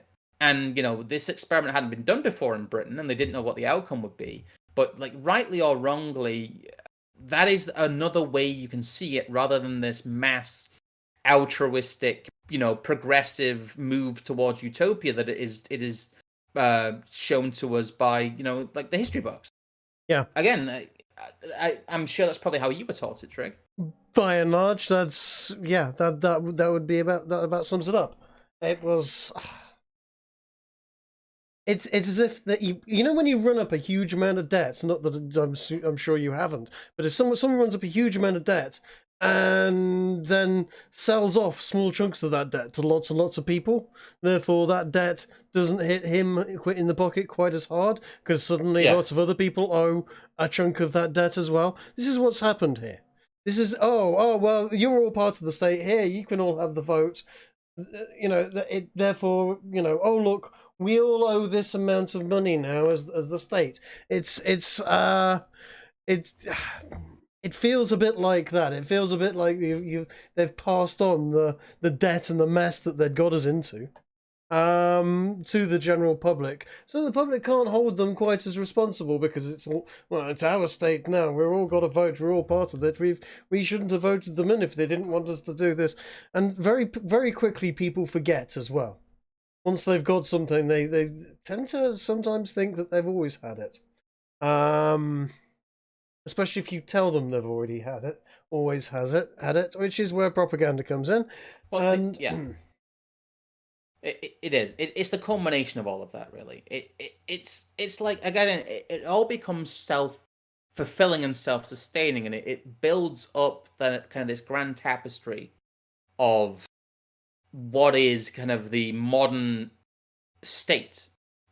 And there are people at the time who would have, thought this was wonderful, yes, but there's also people at the time who would have not accepted any of this if it weren't for the combination of carrot and stick and the kind of sleight of hand in that this is done incrementally, but it is done incrementally because the British people would have never accepted it all at once. It's not that it had to be, they had to prevent the shock of it, to give people what they wanted. People didn't actually want a lot of this stuff that was done in their name, especially First World War wise. And I think, like I said, a lot of this is just them preserving themselves and throwing the British people a bone and saying, look, this isn't, we're not doing this, you're doing this. And the election that follows this mass enfranchisement is, again, it's called the coupon election, and it is a very strange election. Yes, to say the least. Let's drag this over here. I'm doing this behind the scenes, so you can't see it. Yeah, apologies. We're recording this like it was a stream. We're kind of live switching here. But it's kind of a point of order. No point of order, but it's a point of history, really, that a lot of people don't really know what the coupon election is. It's a lesser known event in British history, and it's talked about in very boring terms mostly, and it is considered a bit of a footnote. But really, it's one of the defining events of this period, really, because what happens is that Lloyd George, supported by the Conservative Party, by the British, the elites come together and they tell the British people, we have won you the war. You should elect us. We've enfranchised you all. We've won you the war. We've given you all of this. You are the people, and essentially we are your heroes. We are your masters. And give us this chance. Give us the power to punish Germany. Give us the power to forge Britain forward. And instead of normal political parties, what they did was they sent out what were called coupons. That's why it's called the coupon election. Yeah. And anyone who held these war cabinet coupons, because it was the war government that was organizing this and the war government that was endorsing people, the people who had these coupons were more electable because they were endorsed by the heroes who'd won the First World War. And it's just this, in doing that, it's this twisted kind of like admission that they see themselves as the arbiters of British will. They see themselves as the British state, and they see the British people, as so propagandized that they are now their instruments. Yeah. That they are so buoyed up by the First World War and how they have portrayed it as this existential event of, protecting the continent from German aggression, and that they have so enhanced their own political power and their own political will through this that they can basically say who does and doesn't get into Parliament. Because these coupons are basically saying, we are the war government, you vote for these people, because of what we've done for you. It's this horrible twisting. It's almost more insidious than that. As the text I've got here says, where a coupon liberal stood for election, no conservative challenged him. And where a conservative stood, no coupon liberal challenged him. So essentially, you got a choice of one. You got a choice of whomever the powers that be had decided would stand. You really did only get someone with a coupon next to the name or nothing at all. Or a third party. You'd get a monster raving loony party or whatever types of party that was standing there. But essentially the main parties, it was coupon or not, or nothing. Well, it was so insidious because this is a suspended election. This was an election that was supposed to take place during the war, but it didn't. Yep. And what they are doing is they are calling it now, and they are calling it at the height of their powers during the fervor of, post-victory. They are doing this as the victors, and they are doing this as the war cabinet, and they are saying, look how wonderful we are, look how great we are, look at how high the national mood is right now. You will empower us, and we will set the tone for this country forever, basically. Lloyd George is sitting on top of this collapsed Liberal Party with these Tories underneath him as almost like British leader in perpetuity. Like it was throughout the war, and it's a just like Dora was maintained into 1920. It's the war cabinet and the war government is maintained into 1920. And they do this, and they ensure this through the Representation of the People Act. That is their political instrument. It's this double whammy of the Representation of the People Act and the coupon election, Yes. where they codify themselves as the British establishment. It's like I said, it's just like it really is just like almost like a declaration of we are your masters, we are your gods. Look at what we have done. And the loss of life during the war was their fault. These people are, in a sense, warmongers and war criminals. They help set up the Soviet state. They conspire with arms dealers. They've done all kinds of horrendous things in the name of the British nation. And then they've come out and said, "We are the British nation." I don't know. It makes me just angry looking at this history. Me very, very much the same. As I said last week, that this whole thing has a stink of various politicians shoveling the lads of their nation into a giant meat grinder, and out of the other end of it is showers of dollars, and they're just basically rolling in the dollars. And then they have the audacity to go, "Oh yes, by the way, vote for us now. We're giving you back the democracy that we so support, even though we've just taken it away for the last few years and been a dictatorship. But here's the candidates you can vote for. You'll know them. They've got a coupon." Yeah. It's also because it's also part of codifying themselves in history. Yeah. In that. Their political machinations of, oh shit, the First World War's happened, everything's going to be a bit tumultuous now, quick, give people the vote. That is seen in the traditional view of history as, the First World War was terrible, but out of it we got the franchise. Out of it came these votes. And there's this insidious kind of superposition on history of their political, I shouldn't say propaganda, which is saying that. In that, well, we fucked up, we've killed millions of people, we've entered this conflict, whether you agree with it or not, unnecessarily, for some extent, but it's all okay now, and oh, by the way, that's what the history books will say. It's the great lie, and it's the codification of the great lie that really gets me here. And that, yes, this was the politically expedient thing to do at the time, but the politically expedient thing to do at the time has been mythified in this march of history as First World War, dramatic event, but look at all this democracy it caused. And it's just like, no. How can you look at history that way? How can you look at the propaganda and say, yeah, that's right, that's true? It's the degree to its history as you are taught is just false, is so tangible when you look at it from this point of view. When you look at the deaths in the First World War, not as deterministically, inevitable, but as purely avoidable, these people become monsters. And their lionization of themselves just becomes so hard to swallow. Well, I'm sure we've all heard the, history is written by the victors.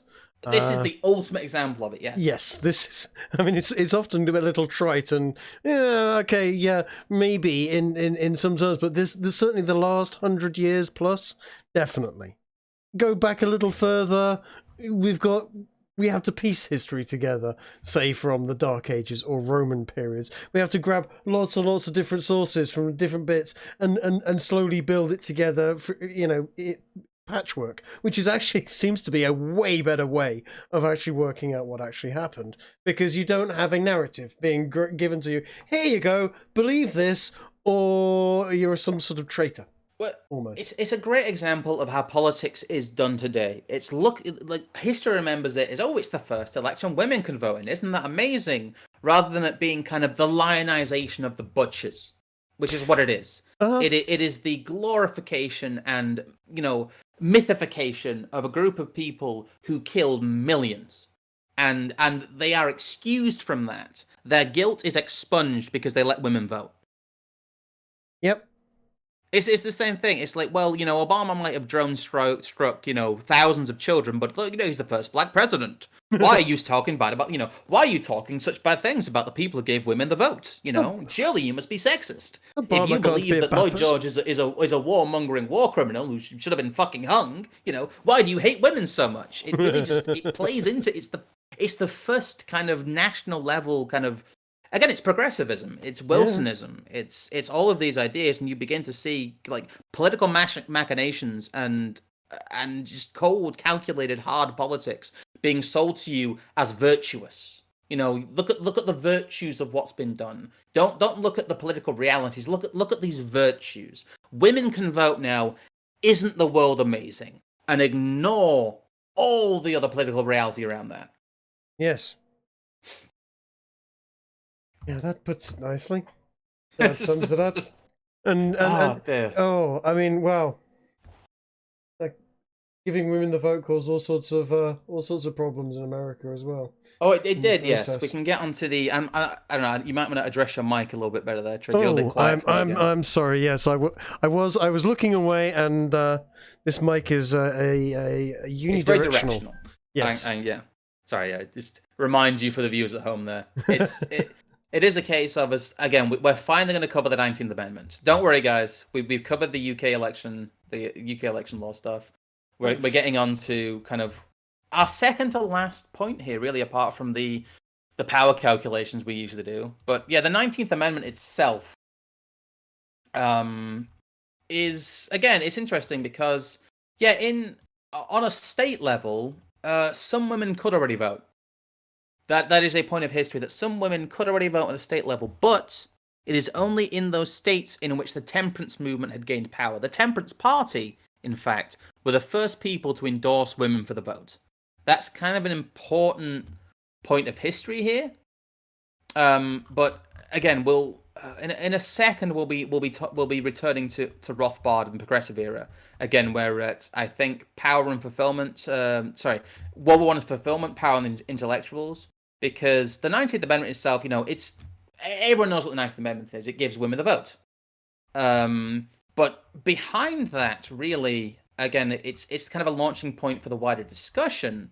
Behind that, really, is the fact that women in America, and especially the suffrage movement in America, much like it is populated by socialists in the UK, and later, spoiler alert, all those suffragettes in the UK go on to join the British League of Fascists.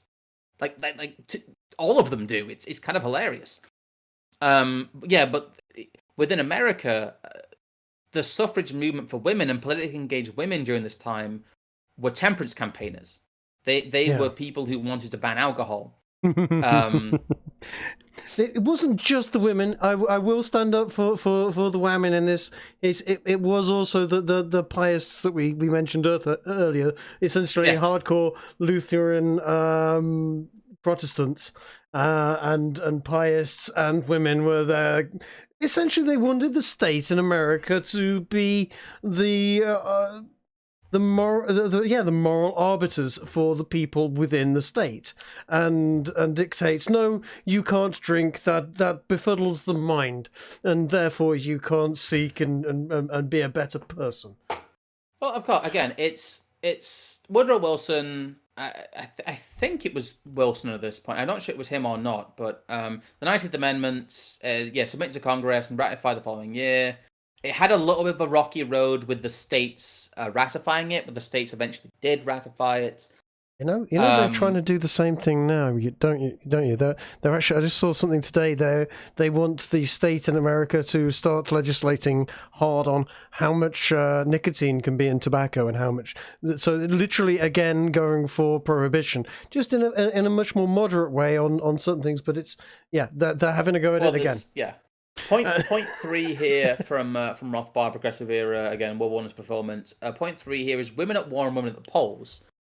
And I don't know if you want to grab that there, Trig, while I'm reading it, but hold on, let me dig it up. I'm getting there. I'm getting there.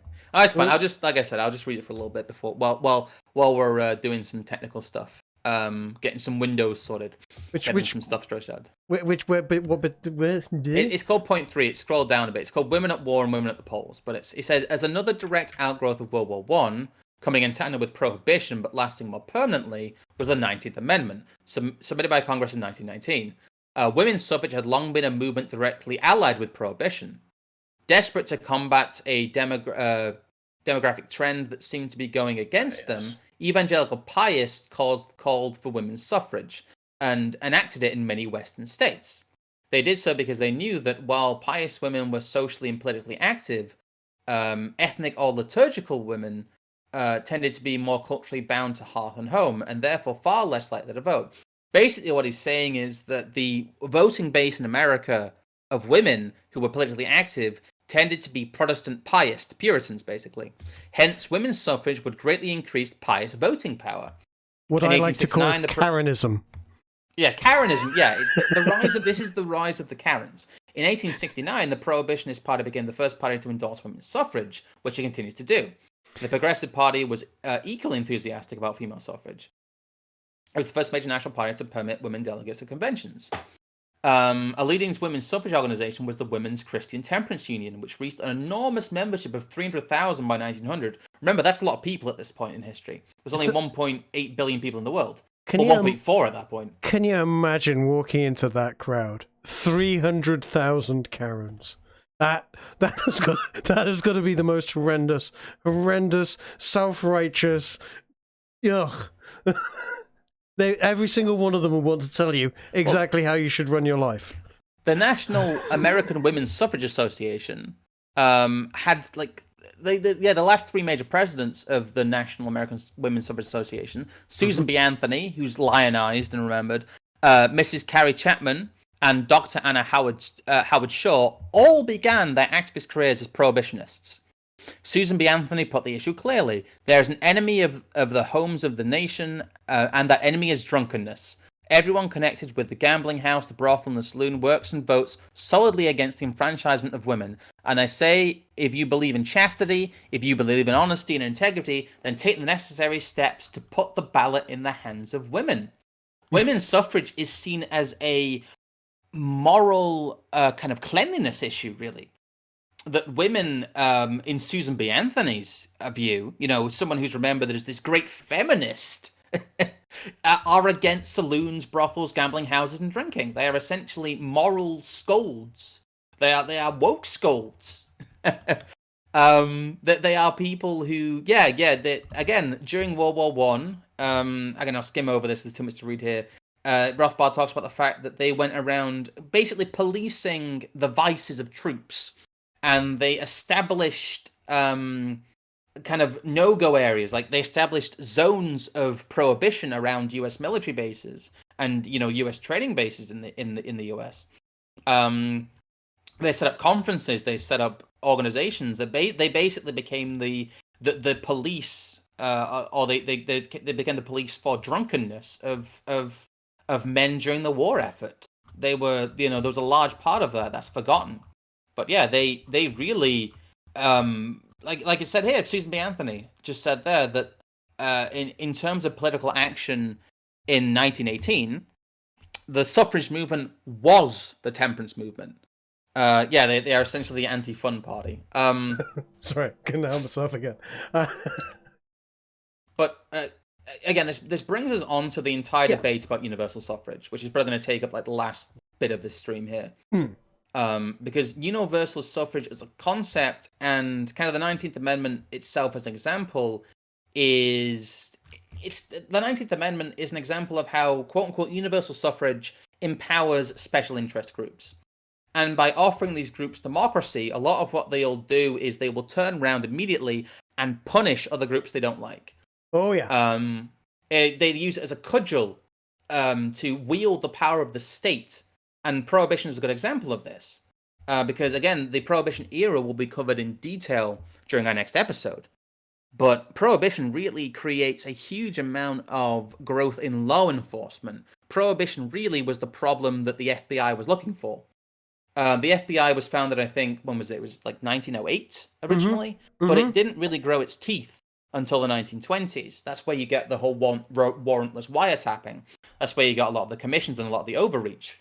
But the Prohibition era, as an era in America, is a product of women's suffrage. Dare I say it? Our old friends, the ATF as well, have their roots in Prohibition. The alcohol. Yes, they do. The ATF is a Prohibition era institution too. Yes. Yes. But yeah, it's a great example of like, well, how can you say anything bad about the 19th Amendment? It's like, well, where do I start? This is what, it's just, this is what happens in reality when you experiment with mass enfranchisement.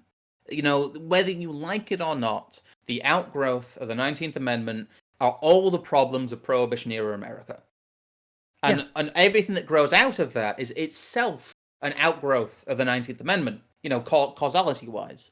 You begin to see the law of unintended consequences. Let's literally, we are talking about where Prohibition is concerned. We are talking about the rise of the mobster, the classic Al Capone gangster era of speakeasies. Huge amounts of money getting poured into these extremely corrupt people who held life as in very little regard.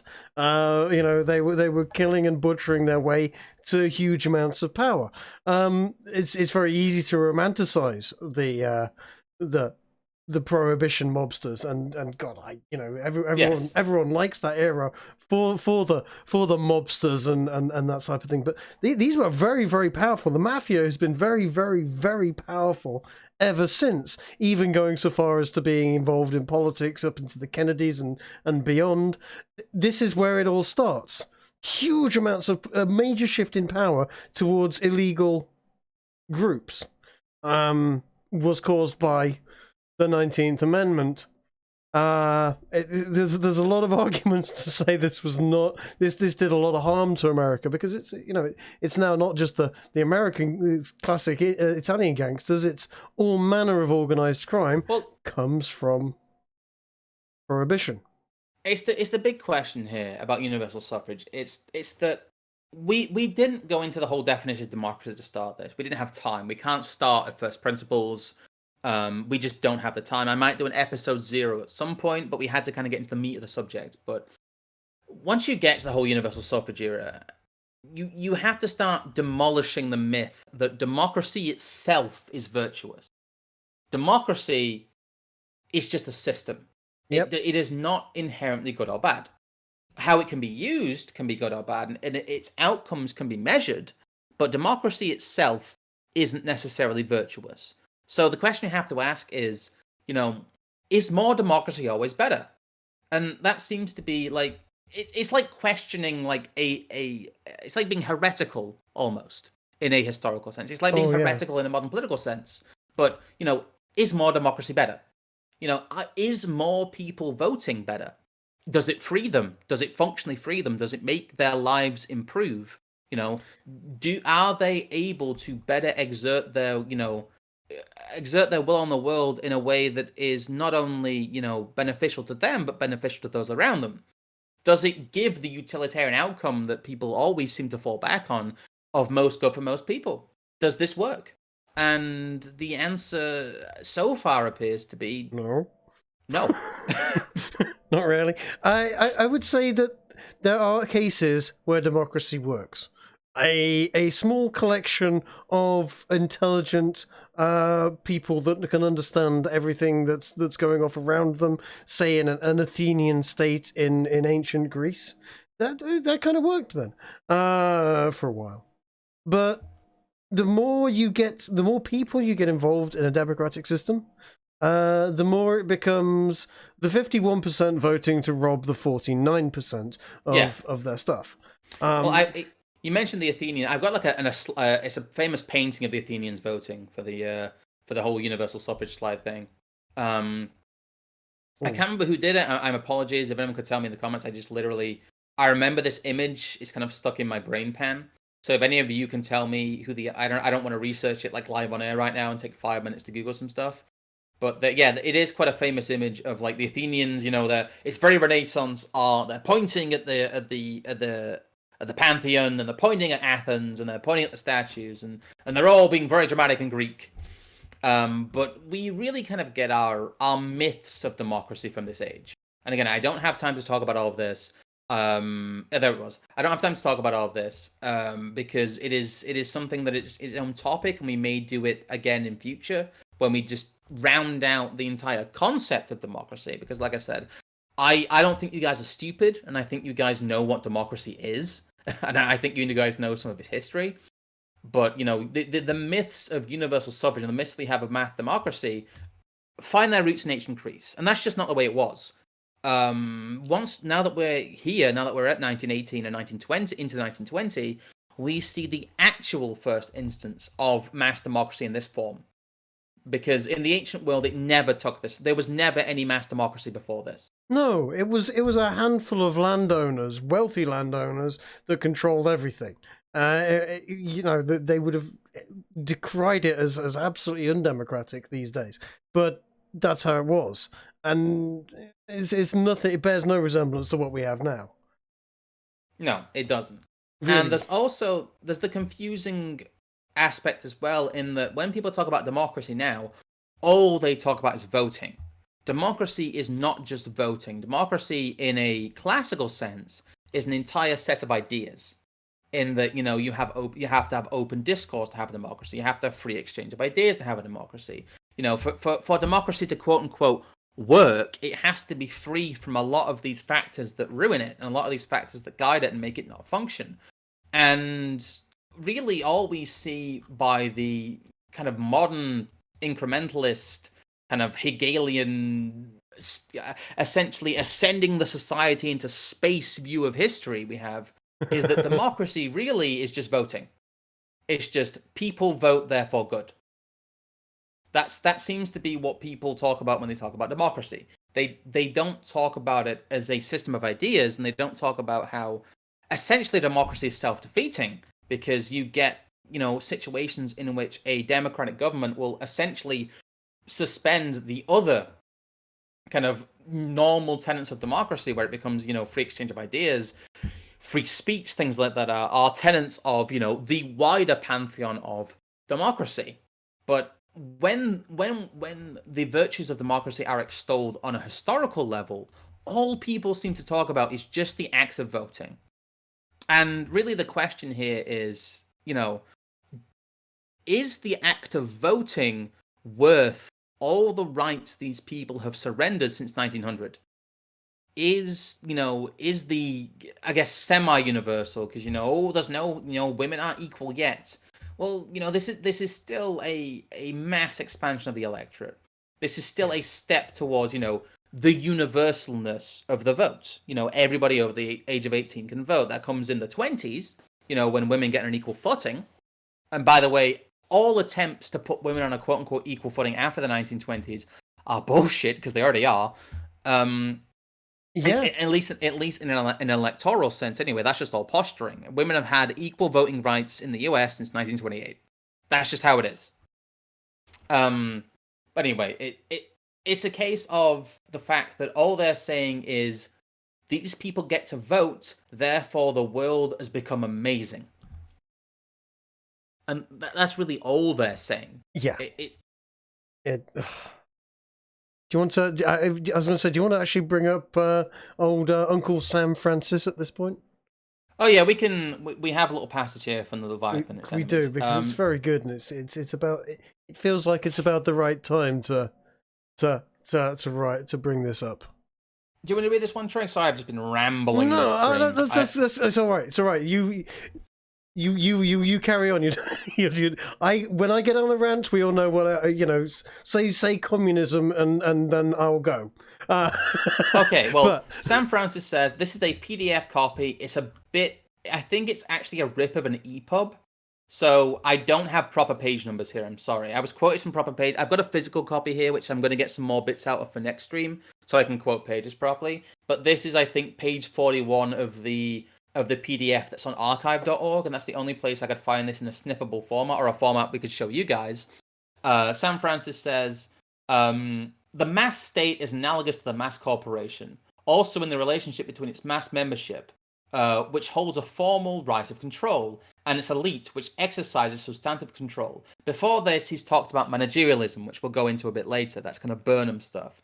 It's a little bit out of the scope of what we're talking about right now. I wanna bring managerialism as a concept properly into it once we reach the 30s and once we reach FDR.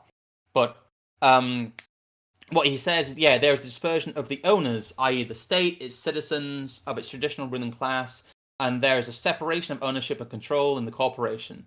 So there is a separation between the formal rulers of the state, i.e. citizens, traditional ruling class, and the holders of effective office, and those who administer the state and its activities. Basically, what he's saying is that there is a class of people who have a stake in the government, but there is a class of people who functionally manage it. Yeah. The increasing democratization of the state in the late 19th and early 20th centuries, and the increasing participation of mass populations in the formal political process did not appreciably modify the emergence of a new managerial elite in government, and in fact assisted in the emergence of its acquisition of power. The advance of political democracy, the enfranchisement and political participation of the mass population in this period was comparable to the dispersion of stock ownership that occurred in the mass corporation and constitutes a dispersion of sovereignty. Basically, what he's saying is it dilutes everybody's voice. Just like if you're a stockholder, say there's 100 stockholders in the company, and then the company issues more shares and it goes 1 share, 1 vote, and there's now 1,000 stockholders, what you had previously is not as worthwhile. And what it does is it dilutes that. It becomes, the voices of 12 million people, each person's voice is inconsequential. Anyway, he goes on to say, although both the small stockholder and the average citizen acquired a formal legal right to participation, neither generally possess the opportunity, the interest, or the ability to participate intelligently in the control and direction of mass organizations in the economy or government. The democratization of the mass state through equality of citizenship and the equal vote and equal protection of the laws that the mass state guarantees its citizens, and the dispersion of sovereignty that democratization involved, thus did nothing to restrict the emergence of a managerial elite in the state, or to restrain the enhancement of its power, and helped to ensure the acquisition of actual control of the mass state by the elite technically proficient in the performance of its new functions. Equality of votes in the state does not determine the amount of actual power the citizens in the state possess. Yeah. In the state sector of mass society and in its mass corporation, actual power is distributed according to managerial skills and not by formal equality of rights and votes by the legal ownership. Yeah, and it's really... basically what he's saying there is that those who have experience administering the state, when the power of each citizen is diluted, those people become even more powerful. Yes. Very good. Yeah, this is really prescient now as well.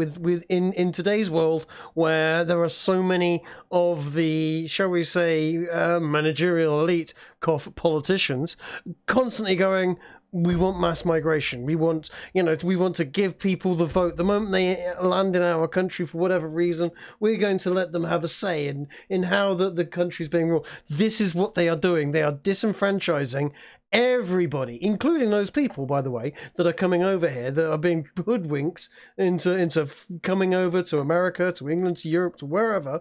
They are being brought over. They are being used as a weapon against the people of that state. And in doing so, they have no power.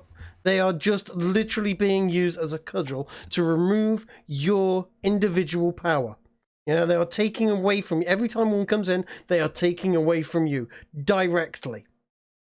And nobody seems to address this ever. Everyone's, wouldn't it be nice to people? Oh, these poor Mexicans that made way over the border. These poor, refugees throughout Europe, etc.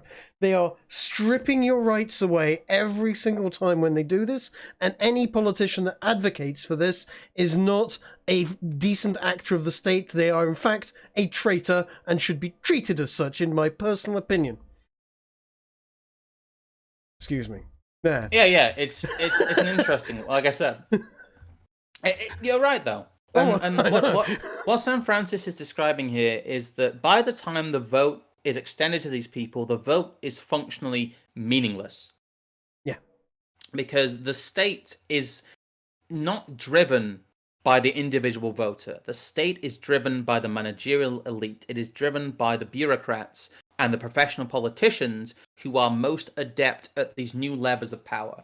Essentially, by democratizing the state, those who know how to navigate a modern state are the ones who are empowered. It is those who know how to adjust to these new types of kind of, governance and these new types of countries that are coming into existence really through this. Those are the ones who are able to accrue power.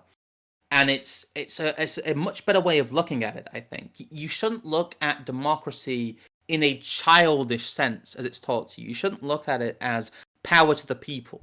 You should really just look at it as power to the bureaucrats. Because functionally, you don't know how to, navigate this increasingly confusing bureaucratic state. Democracy needs institutions. It needs, it needs mass voting. It needs mass counting. It needs all of these kind of formal things that you don't actually have control of. You don't control the counting. It's the people who count the votes. I can't remember who's. Lots of people are ascribed that quote. The quote about, elections aren't decided by who cast the votes, it's who counts them. There's like 50 different people who that's kind of equated to. But that's kind of the point here. And all 50 of them are right. Yeah, the people whose job it is to interpret the will of the people are the managerialists. They are the bureaucrats. They are the elite. And by enfranchising more people, what they are doing is atomizing them. Yep. They are making them less powerful, and they are therefore making themselves more powerful. Whether you agree with it or not is a separate thing, but I think he puts that point across quite well. Because, if you look at a state as acting almost like a corporation, which it does under a managerial framework, that is what happens. Share dilutions dilute the power of each individual shareholder. Mass enfranchisement dilutes the power of each individual voter. And in a state where there are tens of millions of voters, each voice is functionally powerless. Oh, more than functionally powerless. They are completely disempowered, and should they have the audacity to stand up and say, "Oi, no, this isn't on," they're treated as if they are some sort of pariah of the state, because that's what the state wants them to be viewed as. They are. I don't know. We've got a few quotes to go at here. I think there's a quote here from again, I think this is actually one that was re-put out by the Mises Institute. Again, thanks to those guys for keeping all these resources alive. We're not affiliated, but we do appreciate the amount of free stuff they put online. Again, ironically, this is from Liberty or Equality. I think it's The Challenge of Our Time by Edric von, I think it's Kurthard Leden. I can't say it. It's some ridiculously long, like Dutch or Austrian name. This book is basically a collection of essays. So go on. I'm not gonna. I was about to say, let's see if I can have a bat. No. Hold on. Let's just. Eric Ritter von Ku. No, screw that. Anyone that can read that is. I'll put it up on the screen. There we go. Yeah, there it is. That's the book anyway. It's a good book. Again, credit to our researcher. Yes. Our researcher Duncan is very good. They brought quite a few things to my attention that would help in this series, including this book, which they own a physical copy of, and which I've I need to read in its entirety. I haven't read this whole book. I've just got some good quotes from it. Now, the page reference that you've given me, is that the actual page in the actual book? Yes, that's the page in the actual book. It is the bottom part of page 59. This starts.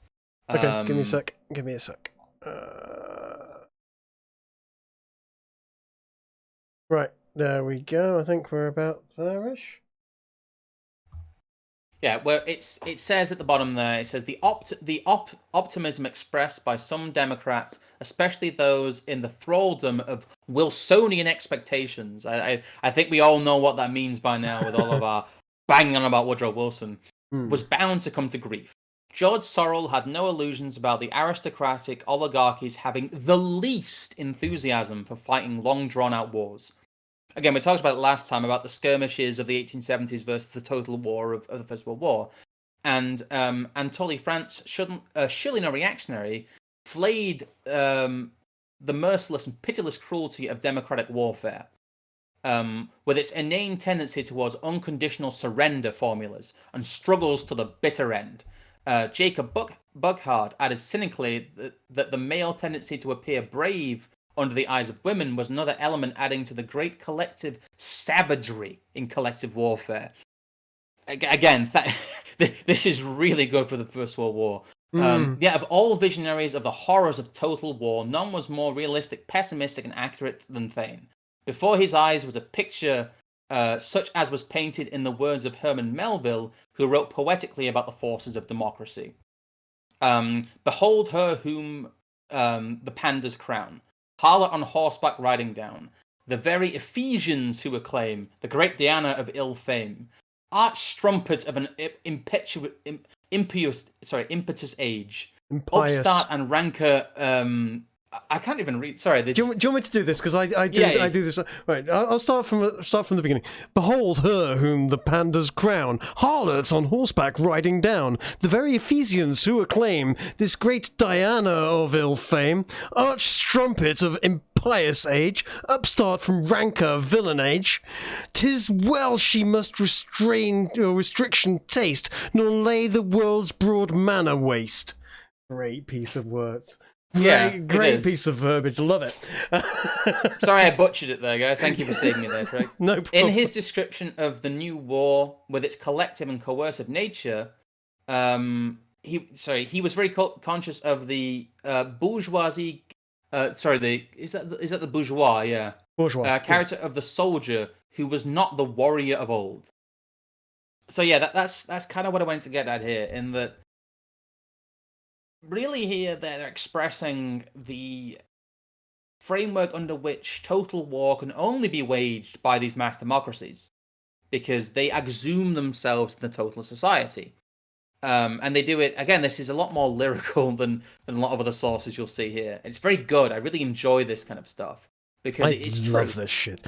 Well written prose that is literally, as it is, it is, as you say, lyrical. It's a joy to read. It really is, but you need to get your head into it. It's a struggle for me to read since I'm so dyslexic. I will tell you now. I have to pre-read a lot of this stuff multiple times so I don't say it. I even say it wrong when I do that. But yeah, it's really if you're confused here by this, what they're saying is that the immense cruelty of the First World War is only possible under the auspices of mass democracy, and they're saying that because old oligarchies and old power bases, as flawed as they were, didn't have an interest in total war. It would not enrich them, it would impoverish them. They would see it as a waste of their time and resources, which it would be. But modern democracies, under the auspices of the total state, they are empowered to do it because it empowers them. The exhuming of people's will into this mass hysteria of societal warfare gives them, like I said, the air of gods. And that really is why what they're saying here, once the old aristocracies began to crumble and the new parliamentarians and presidents and, the democratists, if you will, came into power, that's why you got total war then. And whether or not you agree with that, mass democracy has never existed under a state that was not, at least in some way, socialistic. You welfare states, as they were emerging, became the ones that became most democratic. You can't really have this framework of democracy without a big government. One, whether one can exist without the other is an academic point, but one has never existed without the other. We have never had a situation where we have a completely laissez-faire capitalist state that has mass democracy. That has never existed. No. And so the argument here is that one is an outgrowth of the other, and that one is a symptom of the other, and that you really, in reality, as reality sits, you cannot have one without the other. And that the disadvantages of the mass state and total war, and what we'll see Mises refer to later as the total state, is only possible in a democratic framework. That is the argument that is being made here, essentially, and the argument I would make as well, really, is that, whether or not you agree with all the high-minded stuff about democracy, functionally, how it's been applied has been awful. Without a doubt. I'm still enjoying that piece of prose, to be honest. It's a very good piece of prose. Again, where I'm running short. I'm hoping to make this one a little bit shorter, so we're going to have to march through a few of these things. Because we're going to get onto the benefits analysis in a sec, but we're kind of just reading and appreciating quotes here. You want to jump over to Hopper in that? Yeah, we have another quote here from Hans Hermann Hoppe from Democracy: The God That Failed. This is from page 95 to 96. I'm not sure if that's in the document or not. Hopefully this is right. Because I'm now waffling because I can't find the right page reference. Is it on democracy, redistribution, and the destruction of property? Yes, it is. It sounds very Hopper-esque. It is very much that, yes. Do you want to take this from the top, or was there which was it? Let's go. Imagine a world government democratically elected according to the principle of one man, one vote on a worldwide scale. What would be the probable outcome of election be? Most likely we would get a Chinese-Indian coalition government. And what would this government most likely decide to do in order to satisfy its supporters and be re-elected? The government would probably find that the so-called Western world had far too much wealth, and the rest of the world, in particularly China and India, far too little. And that a systematic wealth and income redistribution would be necessary. Or imagine that in your own country the right to vote were expanded to 7-year-olds. Whilst the government would not likely be staffed by children, its policies would most definitely reflect the legitimate concerns of children to have adequate and equal access to free French fries, lemonade and videos. I like Hopper here because he's literally just taking the piss out of democracy. Rightly so, he is. He's just saying, look, this is what happens when you take democracy to its logical extreme. Yes. With these thought experiments in mind, there can be no doubt about the consequences which resulted from the process of democratization that began in Europe and the US in the second half of the 19th century and has come to fruition since the end of World War I. The successive expansion of the franchise and finally the establishment of universal adult suffrage did within each country what a world democracy would do for the entire globe. It set in motion a seemingly permanent tendency towards wealth and income redistribution. Yep. It says one man, one vote combined with free entry into government democracy implies that every person and his personal property comes within reach of and up for grabs by everyone else. A tragedy of the commons is created. Again, we'll talk about that in more detail later. It can be expected that majorities of have-nots will relentlessly try to enrich themselves at the expense of minorities of haves. This is not to say that there will be only one class of have-nots and one class of haves, but that all redistribution will occur uniformly from rich to poor. Again, a little bit ahead of ourselves there for that last little bit. I was debating, I don't know, I like to bring it in, but it's what he's saying there about the world government and about mass enfranchisement. It's like, well, I want to vote for all people in my country, but if we had world elections, there'd be chaos. Mm-hmm. But what he's saying there is true. Functionally, what happens is the competing interests of a global democracy with one man, one vote is exactly the same as the competing interests of a national democracy, one man, one vote, because we are not uniform, especially in a, mythical melting pot nation of immigrants like America is and was. I mean, some might argue with the whole one world, one vote, one man, etc. We're still doing that with foreign aid. We're doing almost that. Yes. We are still being, the government is still reaching into our pockets, taking our loose change, and then hurling it at Africa and India in the vague hope that it will make their countries better. What Hopper is describing here is slightly incomplete, but he's describing the chaos of democracy and the tyranny of the majority that comes out of democracy. he's pointing out that people's special interests are not beneficial to each other. They're mutually exclusive. Therefore, under democracy, you have a victor and you have a victim. But what he's not positing here is that kind of contradiction and that chaos is exactly what is seized on by the managerialists. Oh yeah. It is, if you look at it in the context of what Sam Francis was talking about here, and under the context of the essay from Equality or Liberty, what he's saying is that the people who guide this process and the people who stop, these tragedies of the commons, and the people who essentially wrestle control out of this are the elites. They are the people who use this process and use these competing special interests to empower themselves. The logical conclusion of democracy, in Harper's point of view, is special interest groups just voting to enrich themselves at the expense of reality. It becomes chaos, it collapses, because people are just voting in self-interest. They aren't voting for what will sustain the system. But the other side of that is that once you realize that, once you acknowledge that is the case, what you start to get is you start to get a class of elites who promise to protect people from the worst excesses of democracy, if only they will empower them further.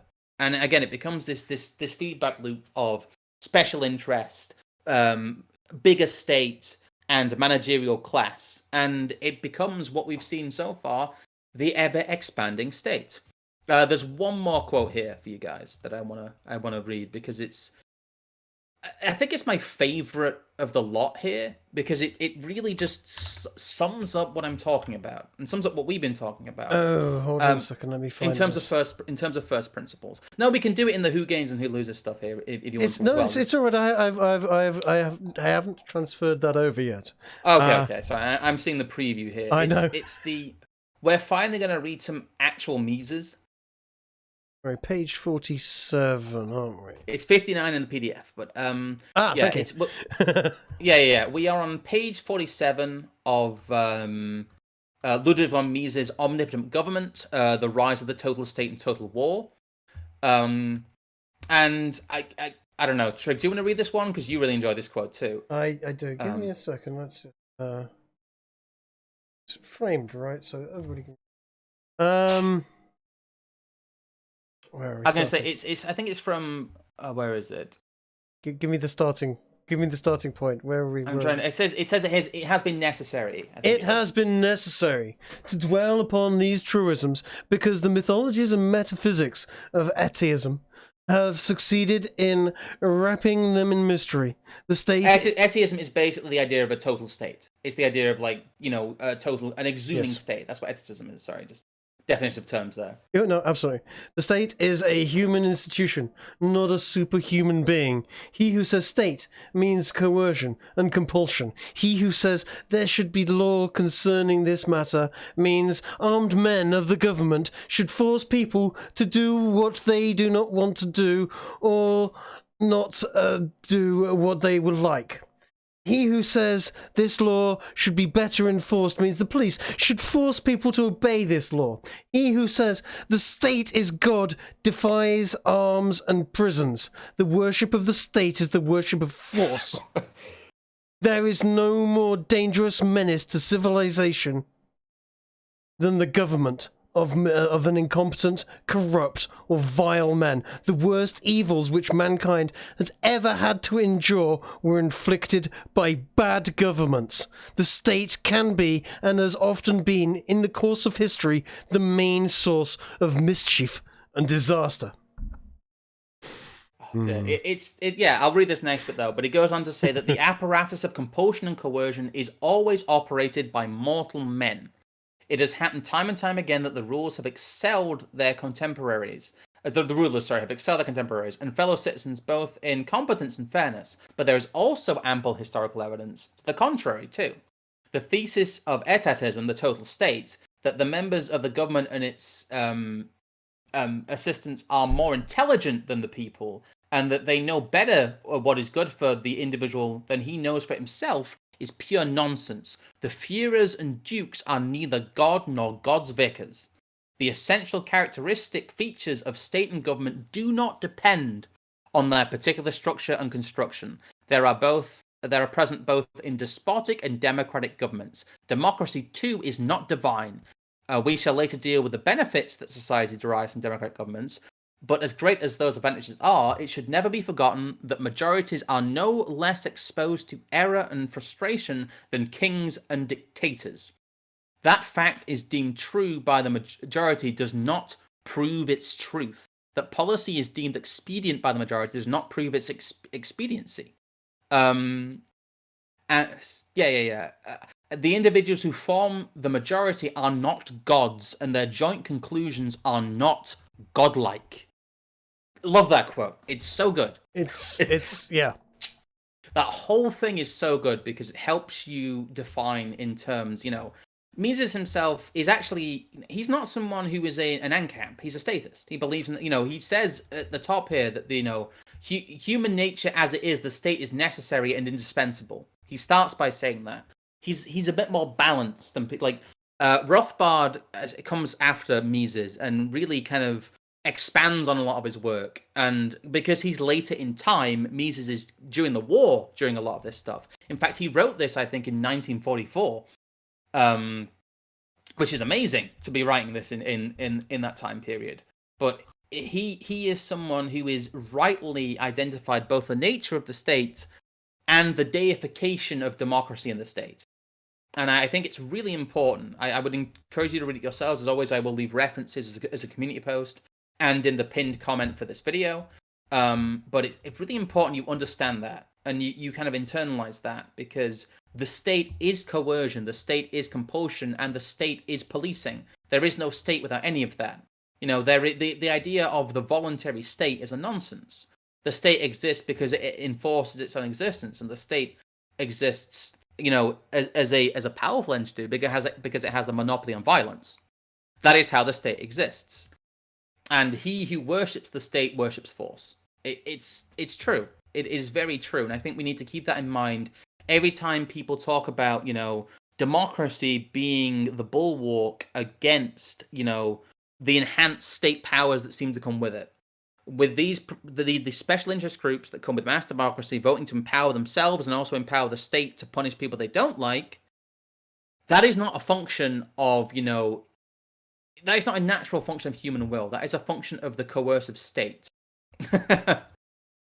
And if you can't see it in that framework, if you can't say, if you can't see saying that I want the state to do what I want is saying I want the state to punish people for not doing what I want. You have to see it in those terms.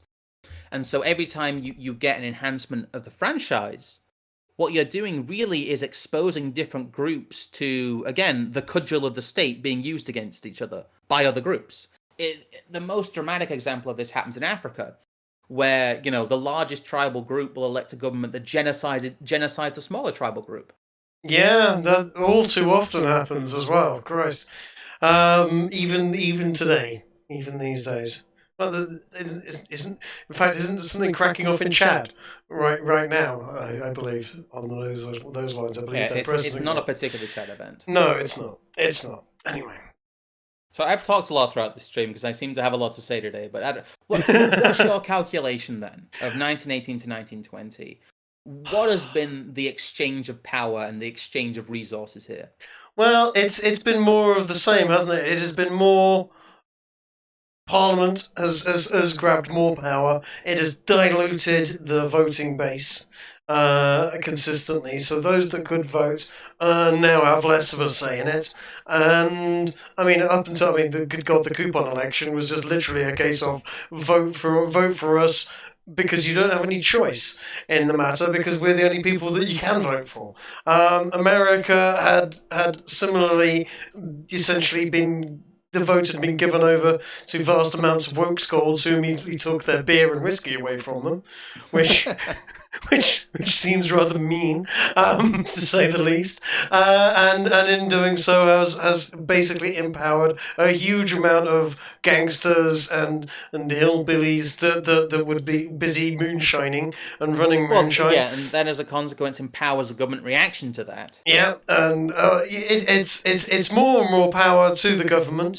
The ATF is now well on its way to being formed. So no dog will ever be safe again in America. So I know I say that as a meme, but I wish it weren't true. And generally, we have missed out on one thing. There is something that we haven't mentioned, which is that everyone is getting significantly poorer as well. In fact, where was the wonderful diagram you brought up earlier to my attention? Here we go. I know this is 1913 to 2003, but if you look at the beginnings of this, where are we? There we go. Let's post that over. In fact, let's use a better image for it. There we go. Yeah, it's what you see is, even though they are a creditor nation, to pay for the war, Woodrow Wilson in America indulges in a large amount of inflation. Just a tad. Yeah, and they are essentially what happens is that the value of the dollar halves.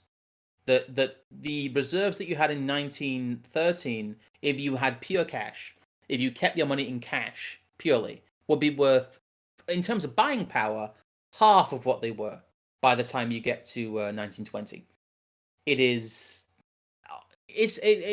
Functionally, it's a ridiculous seizure of wealth by the Federal Reserve. Because through its issuing of war bonds, its essential printing of money, and its invention of financial resources whole cloth in many cases. Through this entire system that it's indulged in, they have, one, massively enhanced the amount of gold that they have, but two, massively decreased the amount that people's money is worth.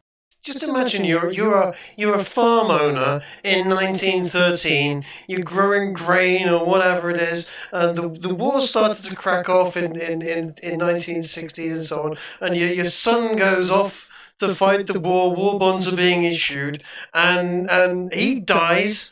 And then a few years later, you find they've taken your whiskey and booze off you, and the dollar that you used to have is now worth 50 cents. The American people got kicked in the nuts hard. Wages did keep pace, and industrial output did keep pace. What happened is it all got hidden, basically. Savings. What a lot of people didn't realize, because they were being paid more because of how the inflation worked. But if you had savings, if you had pure cash savings, if you had $100 under your mattress, it was now worth 50.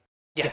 And it also meant that American debt as well during this period, public debt, that if the government owed you money, the government now owed you functionally a lot less money. And yeah, during this period you'll see as well, there is the biggest spike in British history, really. As you can see here, there's another chart as well which shows. It looks like a piece of music. It looks. I expect that if you stuck that into the right piece of software, it'd play a tune. What happens is what you see really is here is a massive surge in the UK national debt. It's a massive surge in inflation, and what you see here is federal debt during World War surges slightly, but then decreases. But you have to see all of this in the framework of inflation, because inflation makes a lot of these numbers make no sense.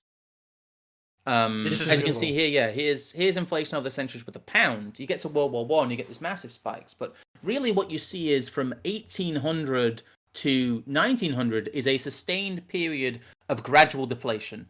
What happens is if you have £1,000 in 1800 in cash, in a credit note from a bank that is still honoured, in 100 years' time, you go to the bank, that money is now worth more. People, through virtue of doing nothing, essentially, have become richer. And this happened during the biggest period of industrial expansion in the world. As we'll get to, Keynesianism holds that if there is deflation, economic activity will collapse because people won't have to do anything to retain their wealth. But the Industrial Revolution spits in the face of that. What we see here really is it's the birth of modern economics. It's the birth of mass inflationary economies. It's the birth of the government seizing control of the money supply and then gradually inflating it away. Gradually making your savings worth less and less. Yep. It's seen as a factor of reality, but it isn't. But yeah, you're right. The biggest winner out of all of this, really, once we get to, we talked about World War One and the winners and losers in terms of power, but financially, the American people, the British people, and the people of the world who live under these new financial systems are having their pockets, eroded out from under them. Yeah, they're all learning to enjoy the taste of a pillow, and at the hands of the bankers, they are getting rather badly treated, shall we say. By the way, during this entire period of deflation, wages were still rising. Yes. So functional, in real terms, wages were rising through most of the Industrial Revolution. Yes. Which is why you have these sort of the national debt as a percentage of GDP. There are slides down, there are booms where things really significantly seem to recover. There is still debt, but the GDP, the gross domestic product, is significantly better, and as a result, it counterbalances it. But a lot of this is hidden by inflation. Mm-hmm. They inflate a lot of the debt away. Yes. And that's what starts happening here. Again, we'll talk about this. We'll keep returning to these charts because these charts are very important for understanding the geopolitics. But essentially, they have abandoned, at this point already, the balanced budgets of the previous series. They have abandoned the idea of a stable currency. They have abandoned the idea of deflation as well as inflation, essentially. And they have embraced wholeheartedly confusing people about what their money is worth. They have, basically they are tricking their populations into thinking they are better off by giving them more money, but the money that they give them is worse. That is the real trick here. And that's again, it's one of the lies of incrementalism. It's one of the lies of continuous improvement of people's situations. In that because there is inflation, people think, oh wow, people only used to be paid like £10 a week many years ago. That's insane. But you begin to realize the trick of how all that works. And and I think both America and Britain at this time learned the immense power, once you get mass democracy and once you get mass governments, of inflation. And how basically, really, once you get rid of the old landowners and once you get rid of a laissez-faire economy that abhors that, you are able to really just grab the money supply by the balls and twist. I mean, it is what happens here. Yeah, I mean, it's crazy. I mean, I remember stories from my parents, and for most people, that would be their grandparents that are probably listening to this, and certainly people in their 20s. Talk to your grandparents about how much they would earn a week, and it would be, I used to earn 1 6pence, or something, some random weird currency that was the metric system in certainly in Britain. But they were going out to the cinema twice a week. They were going down to the pub and drinking, or with their friends at will, and they still had plenty of money for their mortgage that they were they'd bought a house in their very early 20s. They were buying a hell of a lot more with their £1.60 a week wages than we are doing with our £300-400 a week wages. There's the issue of like house price inflation too. Has been rather like there's a lot of things that have got cheaper, but a lot of essential things have got more expensive. Oh yeah, houses in the early 80s might cost you £13,000. But we see the first real surge of that. The interwar years, there is some stabilization. Yes. We've not quite reached the consensus point yet, but we certainly have seen governments, massively utilize these levers during war.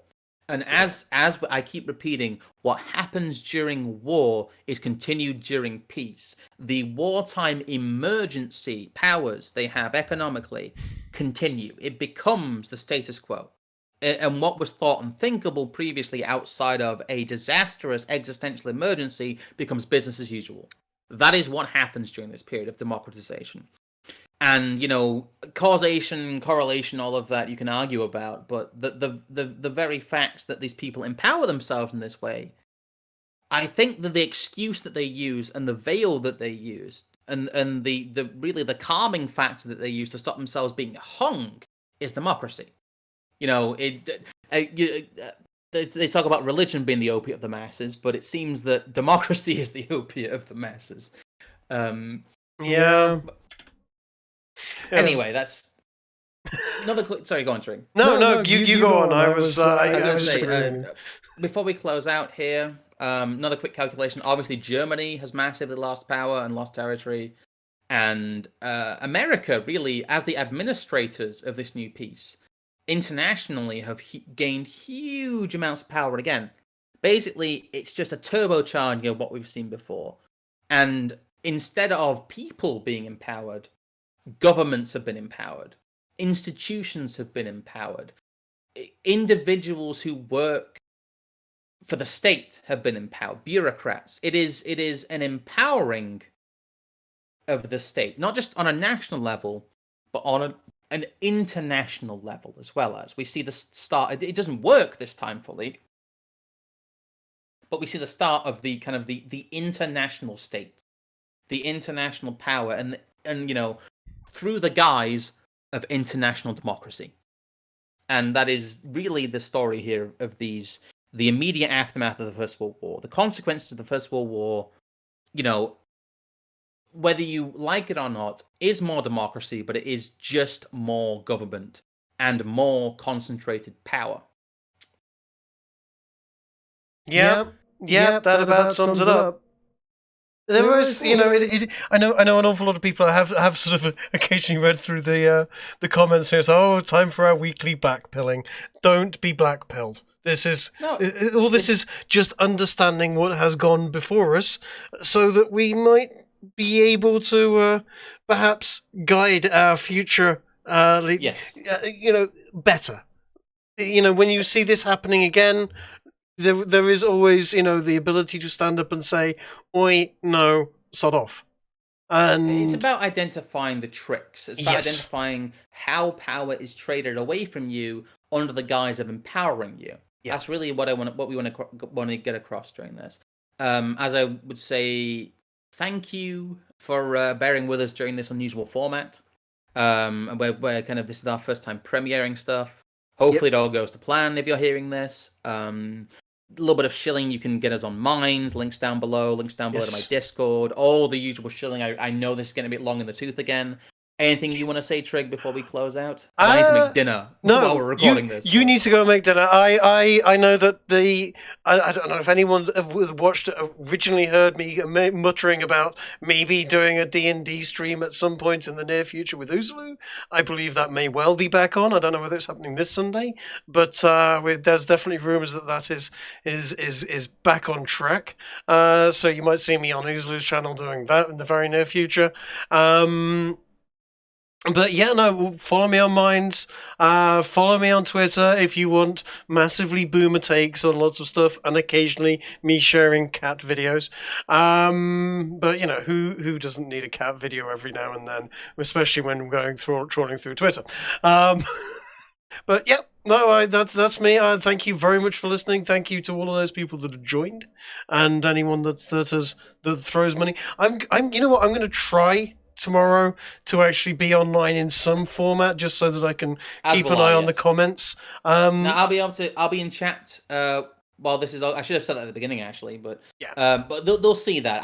If all goes to plan, I will be in chat and I will be replying to you guys. So I've not seen them yet, but thanks for the comments, thanks for the donations, and like I said, everyone will get a shout out in either in a community post or at the beginning of the next stream. So don't know why we're saying this at the end of the stream. They're not going to hear it until. I was going to say thank you guys for watching. Thank you. And again, we'll see what we can do in future. We just want to keep this in the right time format. We've got a good thing going here, and we are definitely committed to this going forward. This has become quite a decent project. We've done a lot of reading with it, but thank you for bearing with us, and again, thank you for all your support. It's been rather overwhelming, both in terms of financial support and in terms of praise. So very much. You guys have been great, and we'll see you next week. Yes. See you all later. Take care.